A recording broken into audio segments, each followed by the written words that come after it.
Good afternoon to all of you.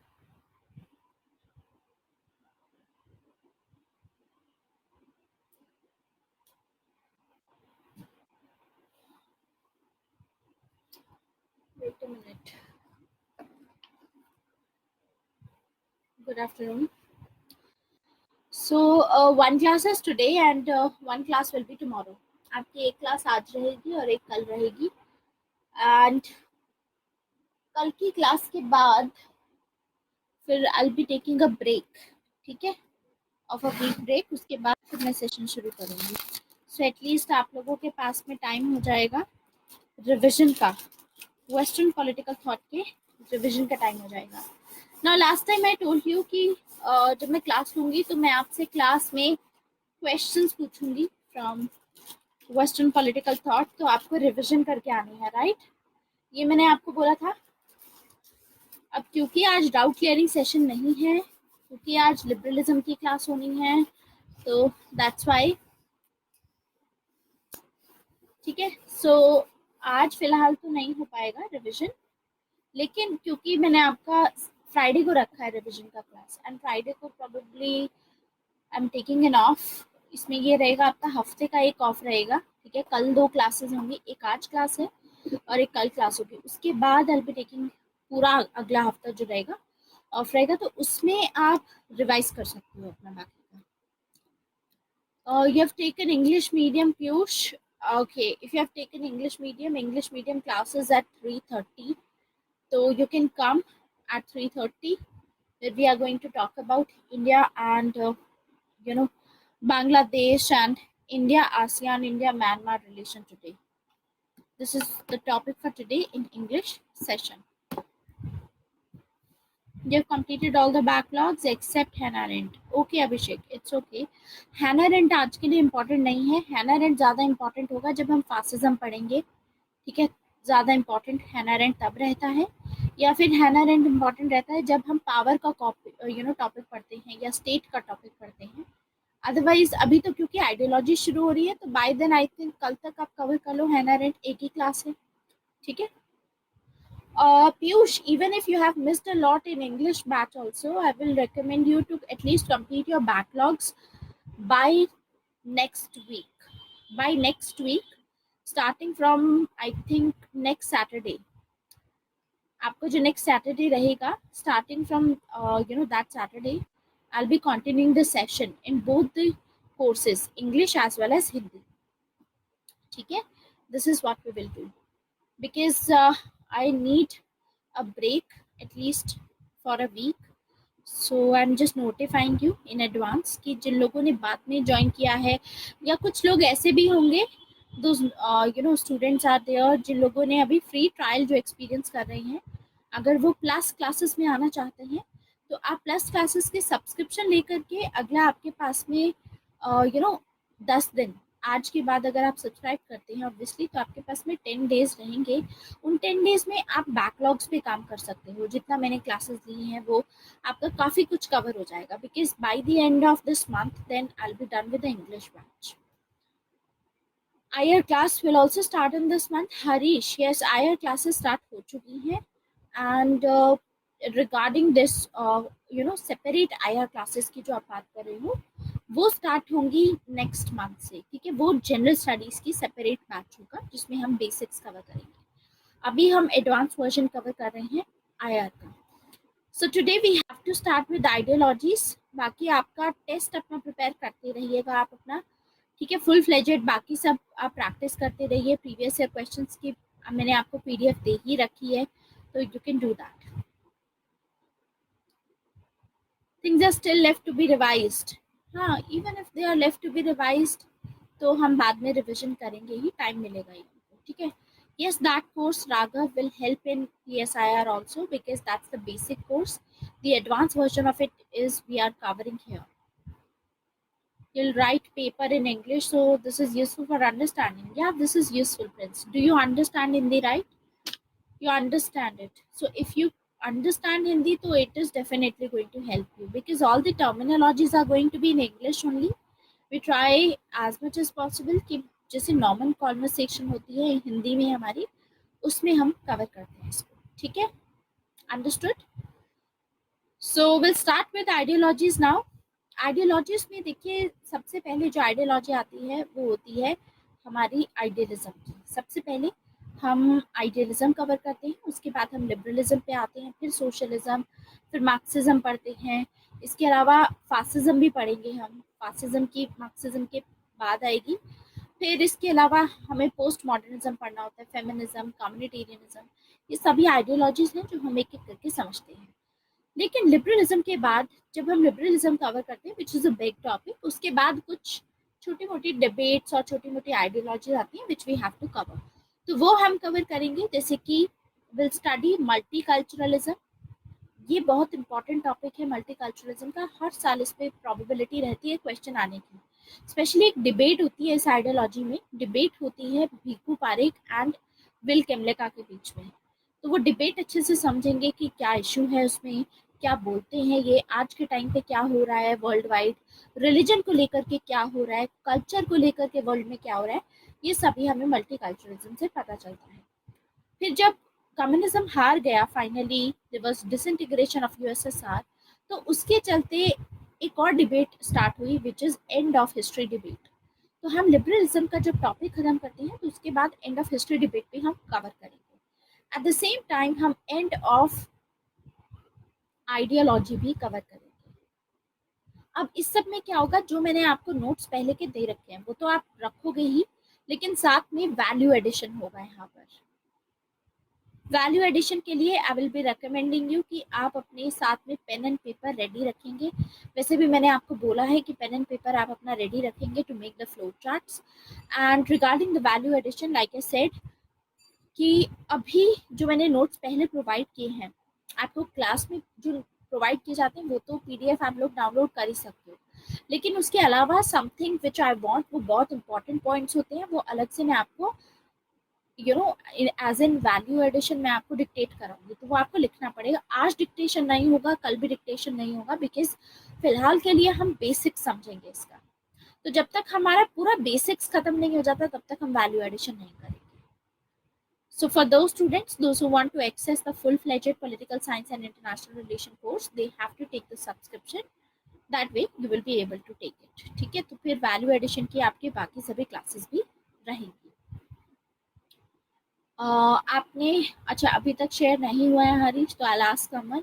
I will be sharing myself. At least मैंने western political thought and ideologies की जो value addition थी, I have I think shared it. If not then I will be asking someone. I'll ask any other person like Simran is there or there are others. Simran से पूछ लो, उनकी handwriting भी अच्छी है, आप लोगों को सब समझ में आ जाएगा। या खुशी से पूछ सकते हो, खुशी रॉय, आई थिंक उनकी हैंडराइटिंग बहुत अच्छी है, नीटली आपको सभी वो जो नोट्स हैं वो आपको मिल जाएंगे। ठीक है, इफ नॉट अभी इतना दिमाग अभी उसमें मत लगाओ, अभी जो चीज़ आपको दी गई है सिर्फ आप वो वाली पढ़ाई करो। ठीक है, वैल्यू एडिशन तो that is my responsibility, I be giving you my self, वो मैं करवा दूंगी। फिलहाल के लिए जितना पढ़ाया गया है उतना रिटेन करने की कोशिश करो, रिवाइज करने की कोशिश करो। So will start with political ideologies. Political ideologies होती क्या है, व्हाट आर आइडियोलॉजीज? आइडियोलॉजीज क्या होती है? आइडियोलॉजीज वर्ड बना है वर्ड आइडिया से। आइडिया, तो आइडियोलॉजी का मतलब होता है जिसमें एक प्रकार के जो आइडियाज होते हैं, एक सिस्टम ऑफ थॉट होता है कि आप उसी बिना पे सोचते हो। जैसे कि लेट्स से दैट आपका मानना है, whenever you think about it, आप बहुत पेसिमिस्टिक हो। जैसे रियलिस्ट जो होते हैं, हमने देखा था मैकियावेली जब हमने कवर किया था कि जो रियलिस्ट होते हैं या कुछ लोग होते हैं बहुत पेसिमिस्टिक होते हैं, जो ह्यूमन नेचर को नेगेटिव लेकर के चलते हैं। ह्यूमन नेचर के बारे में अगर कोई भी चीज़ उनको सोचना है, उनका परसेप्शन जो रहेगा वो पेसिमिस्टिक परसेप्शन रहेगा, मतलब negative perception. Eight the same time John Locke जैसे थिंकर्स हैं जो पॉजिटिव परसेप्शन रख के चलते हैं। तो आइडियोलॉजी एक टाइप की परसेप्शन होती है आपकी, एक टाइप का आइडिया होता है, एक सर्टेन सेट्स ऑफ आइडियाज होते हैं जो आप फॉलो करते हो, दैट इज पॉलिटिकल आइडियोलॉजी। तो आइडियोलॉजी को, स्पेशली पॉलिटिकल आइडियोलॉजी को ग्रैंड थ्योरी भी कहा जाता है। वाई? बिकॉज जिसमें कुछ एलिमेंट्स होते हैं आपके 1 2 3 करके, ये एलिमेंट्स आप फॉलो करते हो, इसका मतलब वो आप आइडियोलॉजी से बिलोंग करते हो, उस पर्टिकुलर आइडियोलॉजी से बिलोंग करते हो। जैसे कि सबसे पहला हमारा स्कूल होता है आइडियलिज्म का, दूसरा होता है लिबरलिज्म का, फिर होता है सोशलिज्म का। तो इसमें अगर आप देखोगे तो कुछ सेट्स ऑफ आइडियाज होते हैं। जैसे जो आइडियलिस्ट लोग होते हैं उनके लिए स्टेट ज्यादा इंपॉर्टेंट होता है इंडिविजुअल से। वो लोग स्टेट को ज्यादा प्रायोरिटी देते हैं, वो लोग स्टेट को ऊपर मानते हैं इंडिविजुअल से, इसीलिए सारी पावर वो लोग स्टेट को देते हैं कि स्टेट डिसाइड करेगा और इंडिविजुअल्स के पास में पावर नहीं होगी। This is what they think of. Then comes the second thing कि इनका मानना है कि जो स्टेट होता है उसको किसी ने बनाया नहीं है, स्टेट इज नेचुरल। कि स्टेट तो नेचुरल होता है, स्टेट को तो किसी ने बनाया नहीं है। दिस इज व्हाट वी सी। ठीक है, सो इसमें स्टेट नेचुरल रहेगा। दूसरी चीज है लिबरलिज्म। लिबरलिज्म में क्योंकि कोर वैल्यू लिबर्टी है तो वो इंडिविजुअल को ज्यादा प्रेफरेंस देते हैं। तो एक सोचने का तरीका है जिसमें आप किसको ज्यादा प्रेफरेंस दे रहे हो, उस पर्टिकुलर लाइन ऑफ वर्क को आप बोल सकते हो कि वो एक आइडियोलॉजी है। ठीक है, can we say that idealist are impractical? ऐसा नहीं है कि आइडियलिस्ट इम्प्रैक्टिकल हो। आइडियलिस्ट को हम नहीं बोलेंगे इम्प्रैक्टिकल, वो बोलने वाली बात होती है। जैसे प्लेटो को बोलते हैं, प्लेटो का जो आइडिया था वो इम्प्रैक्टिकल था, यूटोपिया था। आप इसे बोल सकते हो, प्लेटो को बोल सकते हो, लेकिन when it comes to Aristotle, Aristotle को तो हम फिर प्रैक्टिकल बोलते हैं अभिषेक। एरिस्टोटल भी आइडियलिस्ट की कैटेगरी में आते हैं, लेकिन उनको भी हम प्रैक्टिकल बोलते हैं। इमैनुअल कांट जैसे जो स्कॉलर्स हैं वो भी प्रैक्टिकलिटी पे ध्यान देंगे। कुछ आइडियाज को हम इस तरीके से डिस्क्राइब कर सकते हैं, क्रिटिसाइज कर सकते हैं कि ये आइडिया इम्प्रैक्टिकल है, ये पॉसिबल ही नहीं है। लेकिन क्या पॉसिबल है इस वर्ल्ड में और क्या नहीं पॉसिबल है, ये बहुत ही डिबेटेड चीज है। पहले ऐसा बोला जाता था कि 500 किलोमीटर आप 1 घंटे के अंदर में ट्रैवल नहीं कर सकते। आज के टाइम पे, उस टाइम पे लोगों को लगा होगा वो इम्पॉसिबल है, तो वो तो बोलेंगे इम्प्रैक्टिकल है ये बोलना। तो it is always subjective. Political science में कोई भी स्टेटमेंट जो आप यूज करते हो उसको एज इट इज पूरी स्टेटमेंट नहीं डाल सकते आप कि क्या हम इनको ये बोल सकते हैं, क्या ये, वो बहुत ही डिबेटेबल है। You can not say that और you can say it at the same time. ठीक है, दिस होल पॉलिटिकल साइंस का सब्जेक्ट होता है आपका डिबेट। डिबेट ही डिबेट है इसमें, और कुछ है ही नहीं। सो जो लोग आइडियोलॉजीज देते हैं वो हमेशा ये मानते हैं कि उनके जो आइडियाज हैं वो साइंटिफिक थिंकिंग है, जैसे कि कार्ल मार्क्स। अब याद करो, कार्ल मार्क्स ने ये बोला था कि कार्ल मार्क्स से पहले वाले जो सोशलिस्ट थे सब इम्प्रैक्टिकल, जो ये सोच रहे थे कि इस तरीके से वो अगर बुर्जुआजी क्लास से अपील करेंगे तो उनकी अपील सुनी जाएगी और वो चेंज लेकर के आएंगे, और जो एक्सप्लॉयटेशन हो रहा है गरीबों का वो एक्सप्लॉयटेशन रोक देंगे। लेकिन ऐसा पॉसिबल उस टाइम पे था कार्ल मार्क्स के अकॉर्डिंग कि नहीं था। तो कार्ल मार्क्स इसलिए बोलते हैं कि उनकी जो थिंकिंग है वो तो इट्स नॉट प्रैक्टिकल, लेकिन अपनी थिंकिंग को ये क्या बोलते हैं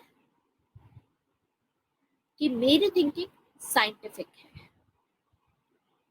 क्यों? क्योंकि उन्होंने साइंटिफिक तरीके से वो हिस्टोरिकल एक्ट ऑफ मैन लगा करके बोला कि पहला एक्ट मैन का थिंकिंग होगा या एक्शन होगा। तो उसके बेसिस पे इन्होंने बोला पहला मैन का एक्शन होगा, राइट। तो अपने आप को तो ये साइंटिफिक थिंकिंग बता रहे हैं। तो आइडियोलॉजीज में यानी कार्ल मार्क्स की भी अपनी एक आइडियोलॉजी है, इसीलिए हम मार्क्सिज्म जो पढ़ते हैं, Marxism is an ideology itself. ठीक है, तो दोस्त हु गिव्स आइडियोलॉजी वो अपने आप को साइंटिफिक थिंकिंग बताते हैं अपनी। लेकिन पॉलिटिक्स में आइडियोलॉजीज का क्या मतलब होता है? आइडियोलॉजीज एक ऐसा जरिया होता है जिसके थ्रू जो पॉलिटिशियंस होते हैं ये मासेस को मोबिलाइज करते हैं, मासेस को इन्फ्लुएंस करके अपने फेवर में उनको लेकर के आते हैं, अपने फेवर में वोट करवाते हैं। ठीक है, एंड पावर में आते हैं ऐसे लोग। So this is what we see is in case of political ideologies. तो आइडियोलॉजी का मतलब अब हमने समझा कि आइडियोलॉजी होता क्या है। मार्क्सिज्म जो होता है और कम्युनिज्म जो होता है it is the same thing. ठीक है, कम्युनिज्म में ही बिलीव करते हैं, लेकिन जब आइडियोलॉजी का नाम लेते हैं हम, तो मार्क्सिज्म के ऊपर जो उनके आइडियाज हैं, सभी आइडियाज उसमें आ जाएंगे, फिर चाहे क्रिटिकल आइडिया हो चाहे कोई भी आइडिया हो, उसमें सारे आइडियाज आ जाएंगे। कम्युनिज्म में क्या होता है, कम्युनिज्म ऑर्थोडॉक्स वाली साइड में चला जाता है, वो is all all concerned about this thing कि लैंड किस तरीके से या रिसोर्सेज किस तरीके से डिस्ट्रीब्यूट हो। कम्युनिज्म का मतलब है कॉमन। लेकिन मार्क्सिज्म में एक और स्कूल आता है, क्रिटिकल स्कूल, जिसमें उमंग वो ये एलियनेशन पे ध्यान देते हैं। ऐसे मार्क्सिस्ट जो एलियनेशन के कॉन्सेप्ट पे ध्यान देते हैं, जो ये बोलते हैं कि आज के टाइम पे जो मैन है वो एलियनेट हो गया है, मतलब खुद से ही अलग हो गया है, समाज से अलग हो गया है, जिस चीज में वो काम करता है उस चीज से अलग हो गया है। तो मार्क्सिज्म में कम्युनिज्म भी आता है और दूसरा आइडिया भी आता है। ठीक है, तो मार्क्सिज्म इज एन आइडियोलॉजी एक तरीके से। कम्युनिज्म में क्या होगा कि मार्क्स के कुछ आइडियाज नहीं होंगे, मार्क्सिज्म में कंप्लीट आइडियाज होंगे उसके। So will start with first of all idealism. इसमें हम कवर करेंगे, पहले आइडियलिज्म के स्कूल को समझेंगे, कौन कौन से एक्सपोनेंट थे, कौन कौन लोग आइडियलिस्ट हम किन किन को बोल सकते हैं। एट द सेम टाइम हम समझेंगे कि इनकी एजम्पशंस क्या है। एजम्पशन मतलब इनका क्या मानना है, क्योंकि हर एक आइडियोलॉजी में डिफरेंट डिफरेंट चीजें मानी जाती हैं। तो आइडियलिस्ट किस चीज में मानते हैं, लिबरल किस चीज में मानते हैं, सोशलिस्ट किस चीज में मानते हैं, एक एक करके ये चीजें समझेंगे। ठीक है, सो विल कवर दैट। एक मिनट, एक्चुअली मैं डायरेक्टली बाहर से आई ना, तो मैं पानी पी के आई, 2 मिनट दो मुझे, I am just coming.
Okay,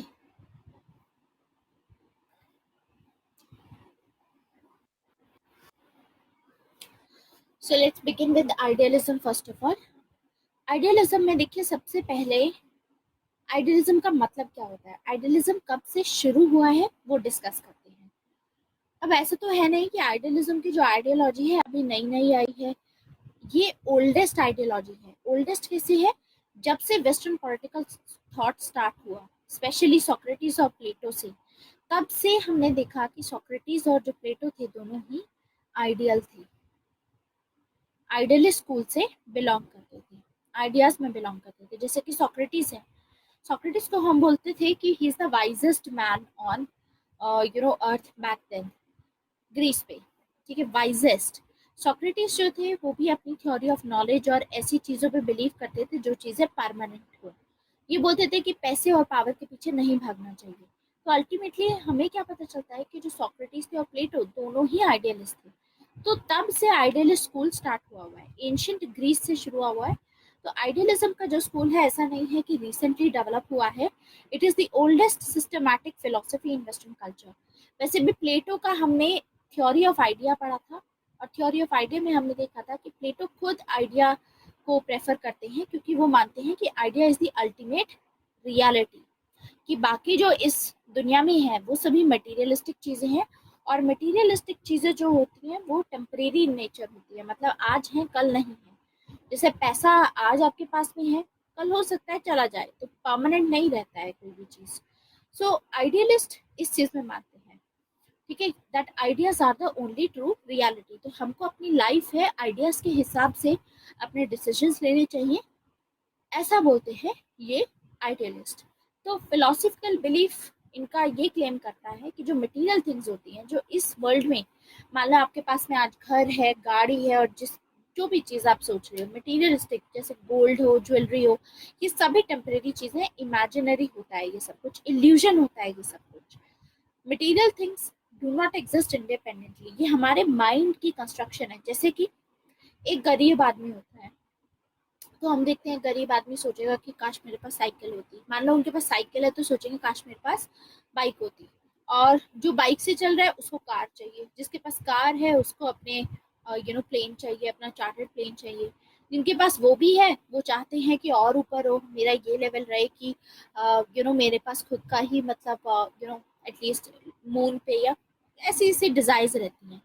तो what we get to know is कि ये जो सब चीज़ें इस पूरी दुनिया में अभी एग्जिस्ट कर रही हैं, ऐसे आइडलिस्ट मानते हैं कि आपके दिमाग की ही उपज होती है, वरना रहने को तो वो लोग भी खुश रहते हैं जो गरीब हो, और रहने को तो वो लोग भी खुश नहीं रहेंगे जो अमीर हो। तो अल्टीमेटली आइडियलिस्ट का ये मानना है कि idea is the true reality. तो कौन कौन से लोग थे जो आइडियलिज्म के स्कूल में हम जिनको डाल सकते हैं?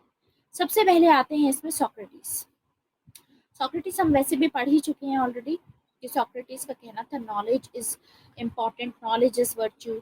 सोक्रेटिस बोलते थे कि नॉलेज से ही हमारी लाइफ बढ़िया बनाई जा सकती है, नॉलेज हमको बताती है कि सही लाइफ कैसे जीनी है। ऐसे ही प्लेटो हमने कवर किया, और एरिस्टोटल भी हम आइडियलिस्ट कैटेगरी में ही डालते हैं। नेक्स्ट आते हैं रोसो। रोसो भी आइडियलिस्ट है। रोसो कैसे आइडियलिस्ट है? आप रोसो की जनरल विल याद करो। जनरल विल के कॉन्सेप्ट में हमने देखा था कि रोसो ये बोलते हैं कि स्टेट ऑफ नेचर में स्टेट ऑफ ब्लिस था, वो एक परफेक्ट सिचुएशन थी।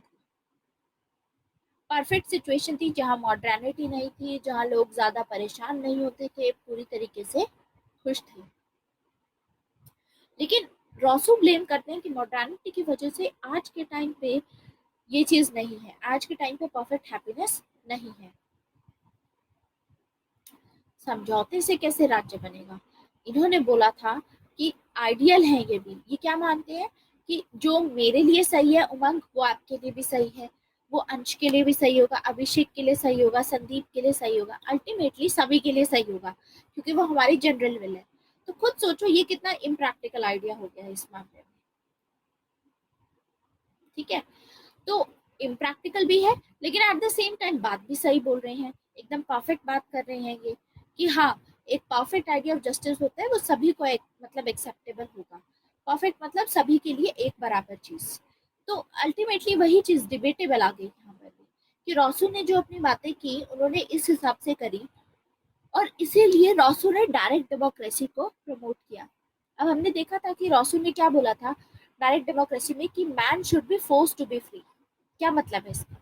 कि मैन को फोर्स करो फ्री रहने के लिए। अब फोर्स क्यों करना पड़े? This is a contradicting thing, this is the inconsistency we see. तो आइडियलिज्म में रॉसो भी आते हैं। उसके अलावा फिर हमने हेगल पढ़ा था। हेगल क्या बोलते हैं? हेगल भी यही चीज आइडिया हमको हमारे दिमाग में डालते हैं कि state is the 100% representation of God on earth. State is March of God on earth, हमने स्टेटमेंट पढ़ी थी हेगल की। Real is rational, rational is real. वही सेम चीज हम यहाँ पर देख रहे हैं कि हेगल भी एक आइडियलिस्ट है।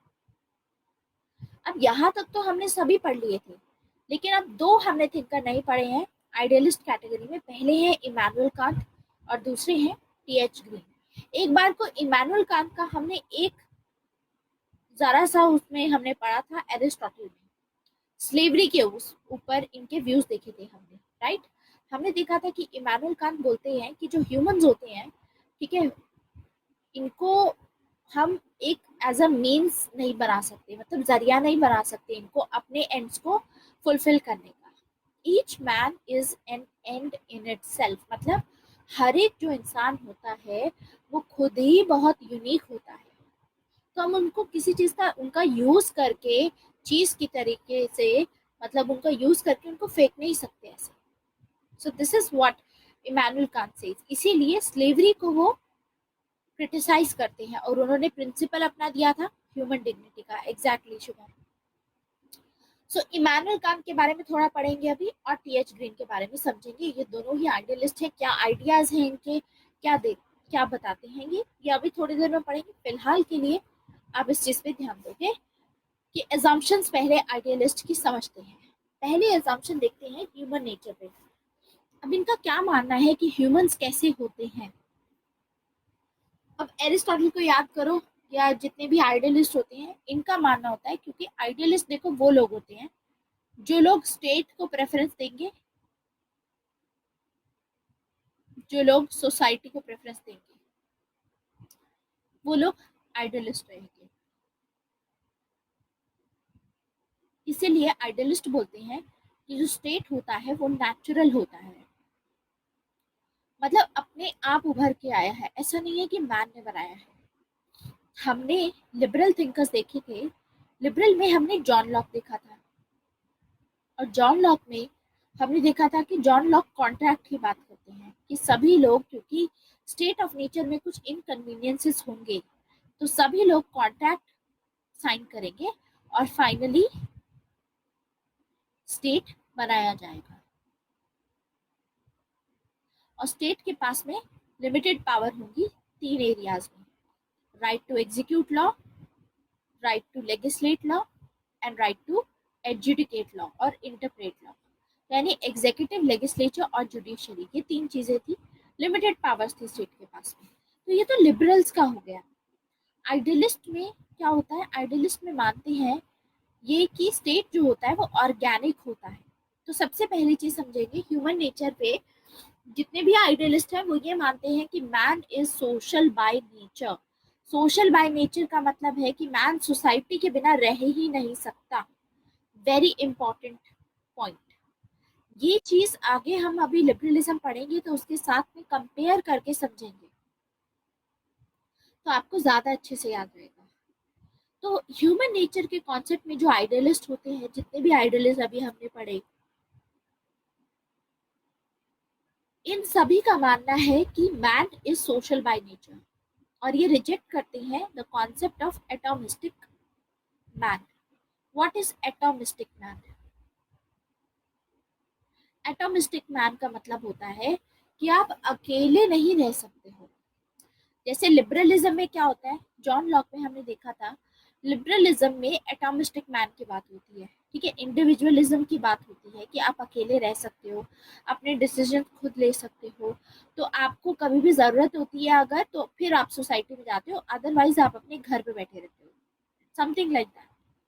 आपका मन कर रहा है तो आप फेस्टिवल वाले दिन बाहर जाओगे, नहीं मन कर रहा है तो you will stay at your home. Ultimately वो आपका डिसीजन होगा। Atomistic man is something like this कि आप आइसोलेशन में रह सकते हो, अलग से बिना किसी के साथ इन्वॉल्व हुए आप रह सकते हो, और जब भी आपका मन करे तब आप सोसाइटी में जाइए, अपने जो भी सामान की चीज़ खरीदनी है खरीद करके वापस आ सकते हो, तो अपने मुताबिक। लेकिन यहाँ पर ह्यूमन नेचर में आइडियलिस्ट इस चीज़ को रिजेक्ट करते हैं। अब आता है सोसाइटी की बात। सोसाइटी में भी ये सेम चीज है कि स्टेट इज नेचुरल, ऐसे ही सोसाइटी इज ऑल्सो ऑर्गेनिक। कोई भी चीज नेचुरल होती है मतलब उसमें पेस्टिसाइड्स नहीं, जैसे नेचुरल क्रॉप्स हो गई, ठीक है, नेचुरल हम वो करते हैं, आपको वेजिटेबल्स हो गई हमारी, तो उसमें पेस्टिसाइड्स यूज नहीं होते हैं, तो ऑर्गेनिक फूड बोलते हैं उसको। तो सेम वैसे ही सोसाइटी में भी ऑर्गेनिक होता है। इसमें भी ऐसा होता है कि अपने आप नेचुरली कोई आप फॉरेन एलिमेंट इसमें यूज नहीं कर रहे हो उस सिचुएशन को इम्प्रूव करने के लिए। तो सोसाइटी भी ऑर्गेनिक होती है इसीलिए man can not live without society. इसीलिए जो आइडियलिस्ट होते हैं वो सोसाइटी के कंट्रीब्यूशन को मानते हैं और वो ये बोलते हैं कि we should pay back to the society, जैसे एरिस्टोटल ने बोला था। एरिस्टोटल ने अपने थ्योरी ऑफ प्रॉपर्टी में क्या बोला था? वो बोलते हैं कि private property but common use, जिसमें चैरिटी के लिए यूज कर सकते हो आप। क्योंकि एक फिलोसोफर किंग जो होता है, जो भी रूलर होता है, वो इंसान बहुत ही ज्यादा ऑलरेडी इतना नॉलेजेबल होता है। डिपेंडिंग अपॉन हिज नॉलेज जो भी वो इन्वेस्टमेंट करेगा उसके जो भी रिटर्न्स आएंगे हमेशा बेहतर आएंगे।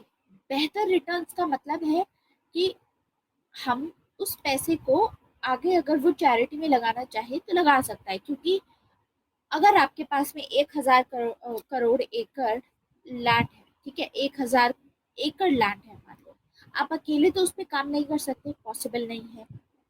तो आपको वर्कर्स लगाने पड़ेंगे वहां पर। तो वर्कर्स कहाँ से आते हैं? सोसाइटी में से आते हैं।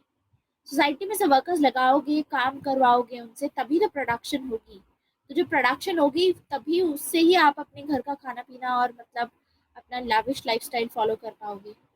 बाकी का जो बचता है, क्योंकि सोसाइटी ने कंट्रीब्यूट किया है इसमें, बिना वर्कर्स के, बिना सोसाइटी के आप उसको यूज नहीं कर सकते थे। तो आइडियलिस्ट का मानना है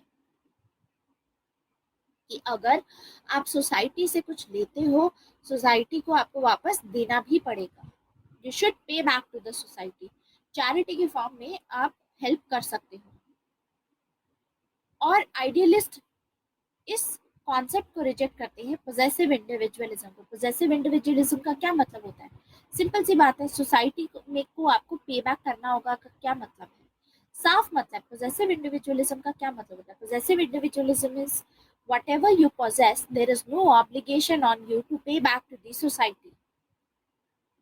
आपके पास में गाड़ी है, आपके पास में जमीन है, आपने मेहनत से कमाई है, तो आपके ऊपर कोई ऑब्लिगेशन नहीं होगी, आपको फोर्स नहीं किया जाएगा कि ये गाड़ी या ये घर आप किसी और को दो। आपने अपना खुद मेहनत करके किया है। तो इस आइडिया को भी ये लोग नकारते हैं। क्यों? क्योंकि इनके लिए सोसाइटी पहले आती है, इंडिविजुअल बाद में आता है। ये मानते हैं कि सोसाइटी की भलाई के लिए सभी को काम करना चाहिए। इंडिविजुअल अपने एफर्ट जो भी कर रहा है वो सोसाइटी के लिए कर रहा है, क्योंकि सोसाइटी उनको दे रही है इंडिविजुअल को करने। That's why individual is doing. तो बेसिक एग्जाम्पशंस में सबसे पहला ह्यूमन नेचर के बारे में मानते हैं, सोशल होते हैं। सोसाइटी के बारे में इनका व्यू है कि सोसाइटी ऑर्गेनिक होती है। अब अगली बेसिक एग्जाम्पशन, स्टेट को लेकर के ये क्या सोचते हैं। अब स्टेट इनके लिए बहुत इंपॉर्टेंट है, इसीलिए स्टेट के बारे में तो आपको पता ही है कि आइडियलिस्ट के लिए state is prior to individual, मतलब स्टेट पहले आता है। प्रायर मतलब पहले, state is prior to individual, मतलब स्टेट ज्यादा इंपॉर्टेंट है। State is a virtue of, it's a source of virtue, और state is the source of good life. क्योंकि अगर स्टेट नहीं होगा, एरिस्टोटल को याद करो, एरिस्टोटल ने बोला था कि अगर स्टेट नहीं होगा, स्टेट नहीं होगा तो आपकी नीड्स पूरी नहीं हो पाएंगी। क्योंकि state is the highest of all associations. State एक ऐसी एंटिटी है जिसके थ्रू आप अपनी सभी नीड्स को फुलफिल कर सकते हो, right? So state is a virtue of good life. हाँ, आपको ये ऐसे हेड्स वगैरह ये सब चीजें याद रखनी है, बिकॉज अगर क्वेश्चन आता है what are the features of idealism, तो आप एक एक करके सभी फीचर्स लिख सकते हो, पॉइंट्स लिख सकते हो, जो मैं आपको भी यहाँ पे बता रही हूँ। सभी पॉइंट्स आप एक एक करके एक्सप्लेन भी कर सकते हो इफ यू वांट।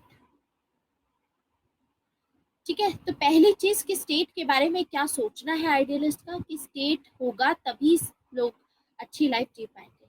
एरिस्टोटल को याद करो, एरिस्टोटल ने बोला था state comes into existence for the sake of life and continuous for the sake of good life.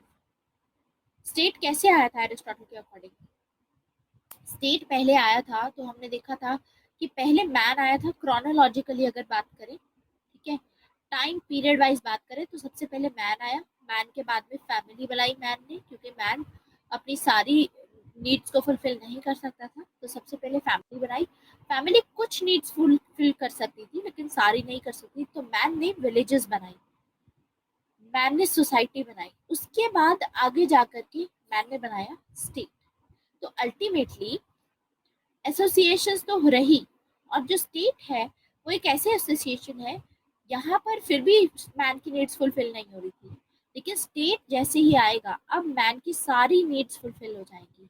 अब मैन को और कोई एसोसिएशन की जरूरत नहीं है, because state is the ultimate institution.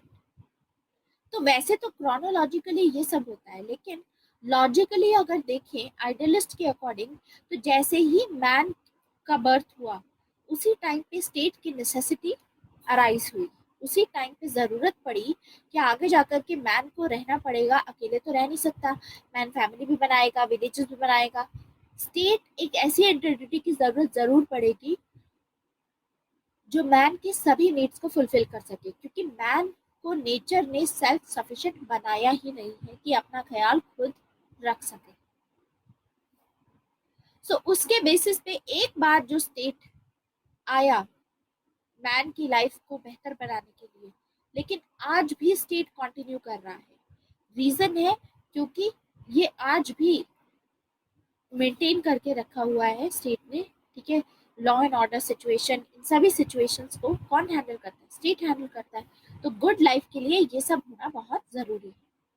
तो ये आइडिया, ये एजम्पशन आइडियलिस्ट की थी स्टेट के केसेस में। तो अब आपको इसमें कोई डिफिकल्टी नहीं आ रही होगी। एक तरीके से जो भी हमने टॉपिक्स अभी तक पढ़े हैं वो टॉपिक्स एक रिवाइज ही हो रहे हैं। यही रीजन है कि पहले आपको वेस्टर्न पॉलिटिकल थॉट अच्छे से क्लैरिटी होनी चाहिए, क्योंकि अब जितनी बातें हम पढ़ेंगे आगे मैक्सिमम चीजें इसमें ओवरलैप होंगी। एक दो आइडियाज हो सकता है कि एड अप हो जाए, लेकिन वो सभी चीजें वेस्टर्न पॉलिटिकल थॉट से ओवरलैप रहेंगी। तो अल्टीमेटली जिन लोगों का वेस्टर्न पॉलिटिकल थॉट भी थोड़ा बहुत क्लैरिटी नहीं है या स्ट्रांग नहीं है, वो बेहतर हो जाएगा। अब आता है next, story of evolution of idealism. कहाँ से शुरू हुआ आइडियलिज्म? एंशियंट ग्रीस से शुरू हुआ, सोक्रेटिस के टाइम से, प्लेटो के टाइम से। लेकिन आइडियलिज्म की जो आइडियोलॉजी थी बीच में चली गई थी। हमने देखा कि पहले एंशियंट टाइम्स में रीजन था, और उस टाइम पे सोक्रेटिस, प्लेटो और एरिस्टोटल थे, ये आइडियलिस्ट थे। आगे देखा मिडिवल टाइम में क्योंकि रिलीजन आ जाएगा, डोमिनेट करेगा, तो डार्क एजेस आ जाएगी जिसमें रीजन नहीं होगा। फिर हम देखते हैं आगे मॉडर्न टाइम्स में, पहले तो देखो रियलिस्ट आएंगे, Machiavelli, Thomas hob, John Locke, लेकिन फिर रॉसो आएंगे, ऐसे ही हेगेल हमें दिखेंगे आगे। तो मॉडर्न में भी हमें दिखता है कि आइडियलिज्म का दोबारा से री एमर्जेंस हुआ है। तो आज के टाइम पे आइडियलिज्म के दो ट्रेडिशन हमको देखने को मिलते हैं। पहला ट्रेडिशन कौन सा है? Hegelian tradition. मॉडर्न टाइम्स में मेन जो ट्रेडिशन है वो ये दोनों ट्रेडिशन है। पहला है हेगेल। हेगेल कौन है? हेगेल वो जर्मन फिलोसोफर है जो हमने देखा था कार्ल मार्क्स के टॉपिक में, जिनको कार्ल मार्क्स को क्रिटिसाइज करना था, ये बताने के लिए लोगों को कि जो कार्ल मार्क्स बोल रहे हैं आपको, जो जो भी हेगेल बोल रहे हैं, कार्ल मार्क्स चाहते थे कि जो मैं बोल रहा हूँ वो सही बोल रहा हूँ, और ये तब आपको प्रूव होगा जब तक मैं हेगेल को काउंटर नहीं करता। तो हेगल को उन्होंने काउंटर किया, उनके आइडियाज को काउंटर किया। तो हेगल का है जर्मन स्टेट से बिलोंग करते हैं, और हेगल इसके बेसिस पे बोलते थे कि जो भी स्टेट आपको बोलता है, आपको आंख बंद करके, जैसे भगवान आपको बोलता है ना, वैसे ही आंख बंद करके आप भी ऐसे ही फॉलो करो। स्टेट की बात सबसे ऊपर है। अब इसी टाइम पे आते हैं Immanuel Kant, very very important. मैंने आपको पहले भी बताया था, इमैनुअल कांत का नाम जब भी आता है तो आपको ये कॉन्सेप्ट याद रखना है, concept of human dignity. Slavery का कोई क्वेश्चन हो, इन सब चीज़ों का कोई क्वेश्चन हो जिसमें ज़्यादा एक्सप्लॉयटेशन हो रहा है, वहाँ पर यही यूज़ कर सकते हो word human dignity. In fact John Stuart Mill में भी आप यूज कर सकते हो इफ यू वांट, क्योंकि जॉन स्टुअर्ट मिल में इनकंसिस्टेंसी हमें देखने को मिलेगी, लेकिन अल्टीमेटली जॉन स्टुअर्ट मिल में ये रहेगा कि आप अगर कोई क्वेश्चन आता है तो उसमें यूटिलाइज कर सकते हो। अब शिफा इज आस्किंग कि इमानुएल कांत की टाइमलाइन क्या है। देखिए टाइमलाइन इमानुएल कांत की है 1724 टू 1804, क्योंकि मॉडर्न टाइम्स की हम बात करें शिफा, तो मॉडर्न टाइम्स में 1724 टू 1804 के टाइम पे है इमानुएल कांत। आगे आते हैं रॉसू, जो इन दोनों का ही कॉम्बिनेशन है, ठीक है। रॉसू के आइडियाज में हमें ये चीजें देखने को मिलेंगी, क्योंकि आइडियलिस्ट तो वो भी है, लेकिन अल्टीमेटली ये दोनों इंपॉर्टेंट है। तो इमानुएल कांत को समझते हैं। देखो प्लेटो को तो सभी जानते हैं, प्लेटो को बोला भी जाता है, जब हमने प्लेटो का इवैल्यूएशन किया था, कि Plato is the forerunner of fascism.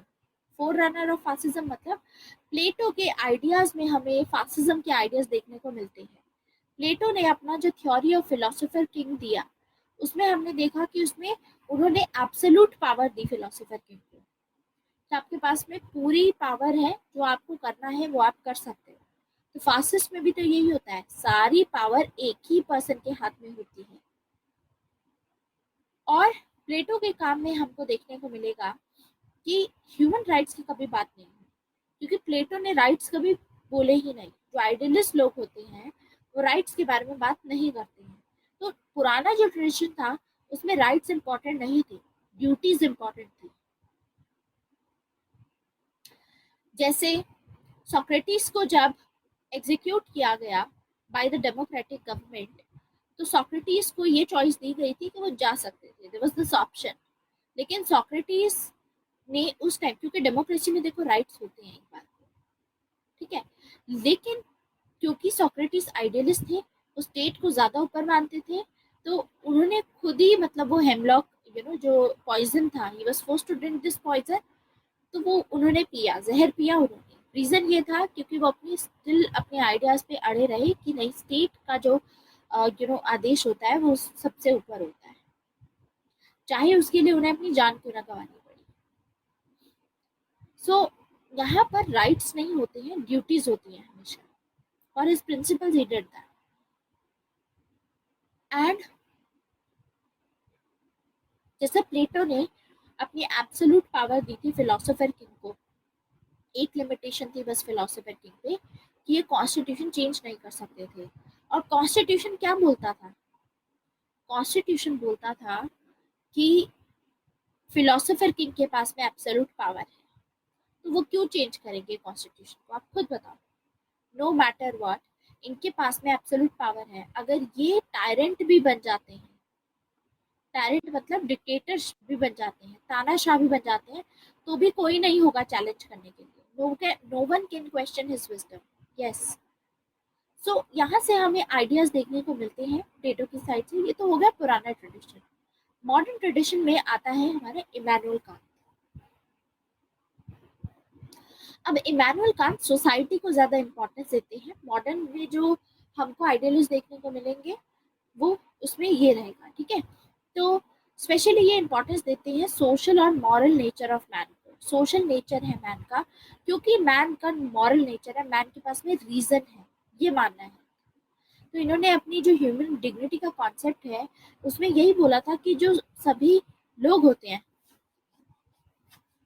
They are human, all men are human and all are rational. सभी के पास में रीजन है, सभी रैशनल भी हैं and deserve to be treated with respect. अब हम सभी ह्यूमंस हैं, हम सभी के पास में रीजन है, हम सभी रैशनल हैं, तो हम सभी डिजर्व करते हैं कि हमें रिस्पेक्ट के साथ में ट्रीट किया जाए। तो as a human, Immanuel Kant का कहना है, this is very very important this sentence, as a human it is categorical imperative. What is the meaning of categorical imperative? Categorical imperative का मतलब होता है कि जिस कैटेगरी से हम बिलोंग करते हैं, हम बिलोंग करते हैं ह्यूमन कैटेगरी से, और ह्यूमंस के पास में रीजन होता है, और ये जो रीजन है इसकी वजह से ये हमारी ड्यूटी बनती है कि हम ह्यूमन डिग्निटी को रिस्पेक्ट करें। क्योंकि जैसे हम अपनी खुद की डिग्निटी नहीं वायलेट होने देंगे किसी और के द्वारा, similarly we never will want कि किसी और की वजह से अगर हमारी डिग्निटी खराब ना हो तो हम भी किसी की ना करें। तो ये कैटेगोरिकल इम्पेरेटिव है हम पर। कैटेगोरिकल इम्पेरेटिव का मतलब है कि हमारी ड्यूटी बनती है कि हम भी सामने वाले की रिस्पेक्ट करें, उसको इस्तेमाल ना करें ज़्यादा, उसका भी भला सोचे, अपना भी भला सोचे, बुरा ना करें किसी का, टाइप्स एक्सप्लॉइट ना करें सामने वाले को, उसकी मजबूरी का फ़ायदा ना उठाएं। तो उस बेसिस पे इमानुअल कांत बोलते हैं that each man is end in itself. हर एक मैन जो होता है अपने हिसाब से बहुत ही यूनिक पोजीशन पे he is an and in itself. ठीक है, तो आप उनको मीन्स की तरह ट्रीट नहीं कर सकते, आप उनका इस्तेमाल नहीं कर सकते अपने काम के लिए। आप जैसे कार होती है, कार इज अ मीन्स कि आप एक जगह से दूसरी जगह पे ट्रैवल कर पाए, तो कार का आप इस्तेमाल करते हो एक जगह से दूसरी जगह ट्रैवल करने के लिए। लेकिन ऐसे मैन का इस्तेमाल नहीं करना चाहिए कि आप उसको एक्सप्लॉइट करें उस चीज के लिए। तो इनका प्रिंसिपल है मैनुअल कांत का कि इफ वी आर ह्यूमंस, हम ह्यूमंस हैं, हम एनिमल्स तो है नहीं, ह्यूमंस हैं, हमारे पास में रिसोर्सेज हैं, तो it will go against human dignity अगर हम we let the other person die of hunger. अब एनिमल्स के पास में इतने रिसोर्सेज नहीं होते हैं, ठीक है, लेकिन क्योंकि हम ह्यूमंस हैं, हमारे अंदर रैशनैलिटी है, हम काम कर सकते हैं अच्छे से। तो यहाँ पर भी आप एरिस्टोटल से डिसाइड करो कि क्या होता है। एरिस्टोटल ने भी यही बोलता, सोसाइटी को आपको पे बैक करना होता है, कंट्रीब्यूट करना होता है सोसाइटी में। इमैनुअल कांत भी सेम चीज़ बोल रहे हैं कि अगर हम ह्यूमंस हैं, हमारे पास रीज़न है, हम कैपेबल हैं, हमारे पास रिसोर्सेज हैं, तो हम किसी और दूसरे को भूखा क्यों मरने दें। अगर हम किसी को ऐसे भूखा मरने देंगे तो ये हमारी ह्यूमन डिग्निटी के अगेंस्ट में है। बट इफ आप उस इंसान की जगह होते हैं जो गरीब है बहुत ज़्यादा, जिसके पास खाना नहीं है बिल्कुल भी। सो this is the idea of Immanuel Kant. तो ये ऑटोमेटिकली हम इनको डालेंगे आइडियलिस्ट कैटेगरी में, इनके आइडियाज के बेसिस पे। इनफैक्ट इनसे इंस्पायर होकर के बहुत सारे स्कॉलर्स आगे इंस्पायर होंगे, जिसमें से सबसे ज़्यादा इंपॉर्टेंट नेम है टी.एच. ग्रीन। टी.एच. ग्रीन वो स्कॉलर हैं जिन्होंने वेलफेयर स्टेट की बात की थी। वेलफेयर स्टेट का कॉन्सेप्ट टी.एच. ग्रीन याद रख करो, मैंने आपको बताया था, जिन्होंने पॉजिटिव लिबर्टी का कॉन्सेप्ट दिया था। यस, पॉजिटिव लिबर्टी का कॉन्सेप्ट। तो इन्हीं के आइडिया से टी.एच. ग्रीन इंस्पायर होंगे और पॉजिटिव लिबर्टी का कॉन्सेप्ट देंगे। आप बताइए what was the concept of positive liberty. Positive liberty, yes, presence of state. P for positive liberty, P for presence of state। State present रहेगा तो इससे लोगों की जो लिबर्टी है वो एनहांस होगी। हमें पहले क्या लगता था ओरिजिनल आइडिया लिबर्टी का, कि अगर स्टेट इंटरफेयर करेगा, स्टेट प्रेजेंट रहेगा, तो लोगों के राइट्स देंगे, लोगों को उनकी लिबर्टी एनहांस नहीं होगी, उनकी लिबर्टी में इंटरफेरेंस होगा, लिबर्टी कम हो जाएगी। लेकिन अब यहाँ पर होगा उल्टा। Yes, state acts as an enabling factor. State enhance करता है, एनेबल करता है कि फिर भी सोसाइटी में जिन लोगों का भला नहीं हुआ है उनका भला खुद स्टेट करेगा। जैसे कि इंडिया में आज के टाइम पे बहुत सारी वेलफेयर स्कीम्स चलाई जा रही हैं। ये जो आयुष्मान भारत स्कीम है, ये भी वेलफेयर स्टेट का ही एग्जाम्पल है, जिसमें हर गरीब फैमिली को साल का 5 लाख का इंश्योरेंस फ्री है एक फैमिली को। ठीक है, मनरेगा हो गया, मिड डे हो गया, पीडीएस हो गया, पब्लिक डिस्ट्रीब्यूशन सिस्टम, जहाँ पर गेहूं और चावल और अनाज जो होता है आपका बहुत सस्ते में मिलता है, 1-2 रुपए किलो में। Yes, so these are the example of positive liberty. तो टी.एच. ग्रीन में पढ़ेंगे, खैर वो तो ये आइडियलिस्ट के बारे में है। तो आइडियलिज्म की जो हमारी आइडियोलॉजी थी वो हमारी खत्म होती है। अब हम लिबरलिज्म पढ़ेंगे। और लिबरलिज्म में देखो, जब हम लिबरलिज्म खत्म करेंगे तो लिबरलिज्म में मल्टीकल्चरलिज्म है, एक एंड ऑफ हिस्ट्री डिबेट है, एंड ऑफ आइडियोलॉजी डिबेट है। इसके अलावा हमारे पास एक और डिबेट आती है लिबरलिज्म में, विच इज वैल्यू मोनिज्म। एक होता है वैल्यू मोनिज्म और एक होता है वैल्यू प्लूरलिज्म। तो हमारे लिए जो इम्पोर्टेंट है वो प्लूरलिज्म है। This is super important, pluralism. इसके अलावा और हमारा इसमें रहेगा important clash of civilisation, clash of civilisation. तो क्लैश ऑफ सिविलाइजेशन इंपॉर्टेंट है, सैमुअल पी हंटिंगटन ने दिया है। Then end of history, end of ideology debate, multiculturalism. Let me see if there is any more topic. End of ideology, नहीं, feminism is a different ideology. Talking about liberalism perspective से और कोई topic, छोटा topic कोई बचा है कि नहीं?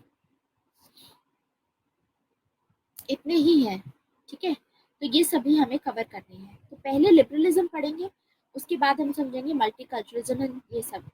तो अभी फिलहाल लिबरलिज्म स्टार्ट करते हैं। अभी तक आइडियलिज्म में कोई डाउट है तो आप पूछ सकते हैं। I give you 2 to 3 minutes to ask me any doubt. उसके बाद हम लिबरलिज्म स्टार्ट करेंगे।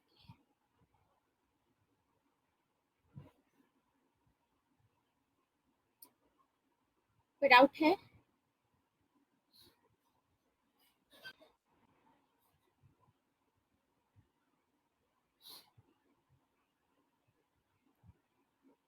हाँ, Aristotle is pragmatic, Pratik. You are right about it. Practical है एरिस्टोटल। प्रैक्टिकल कैसे है?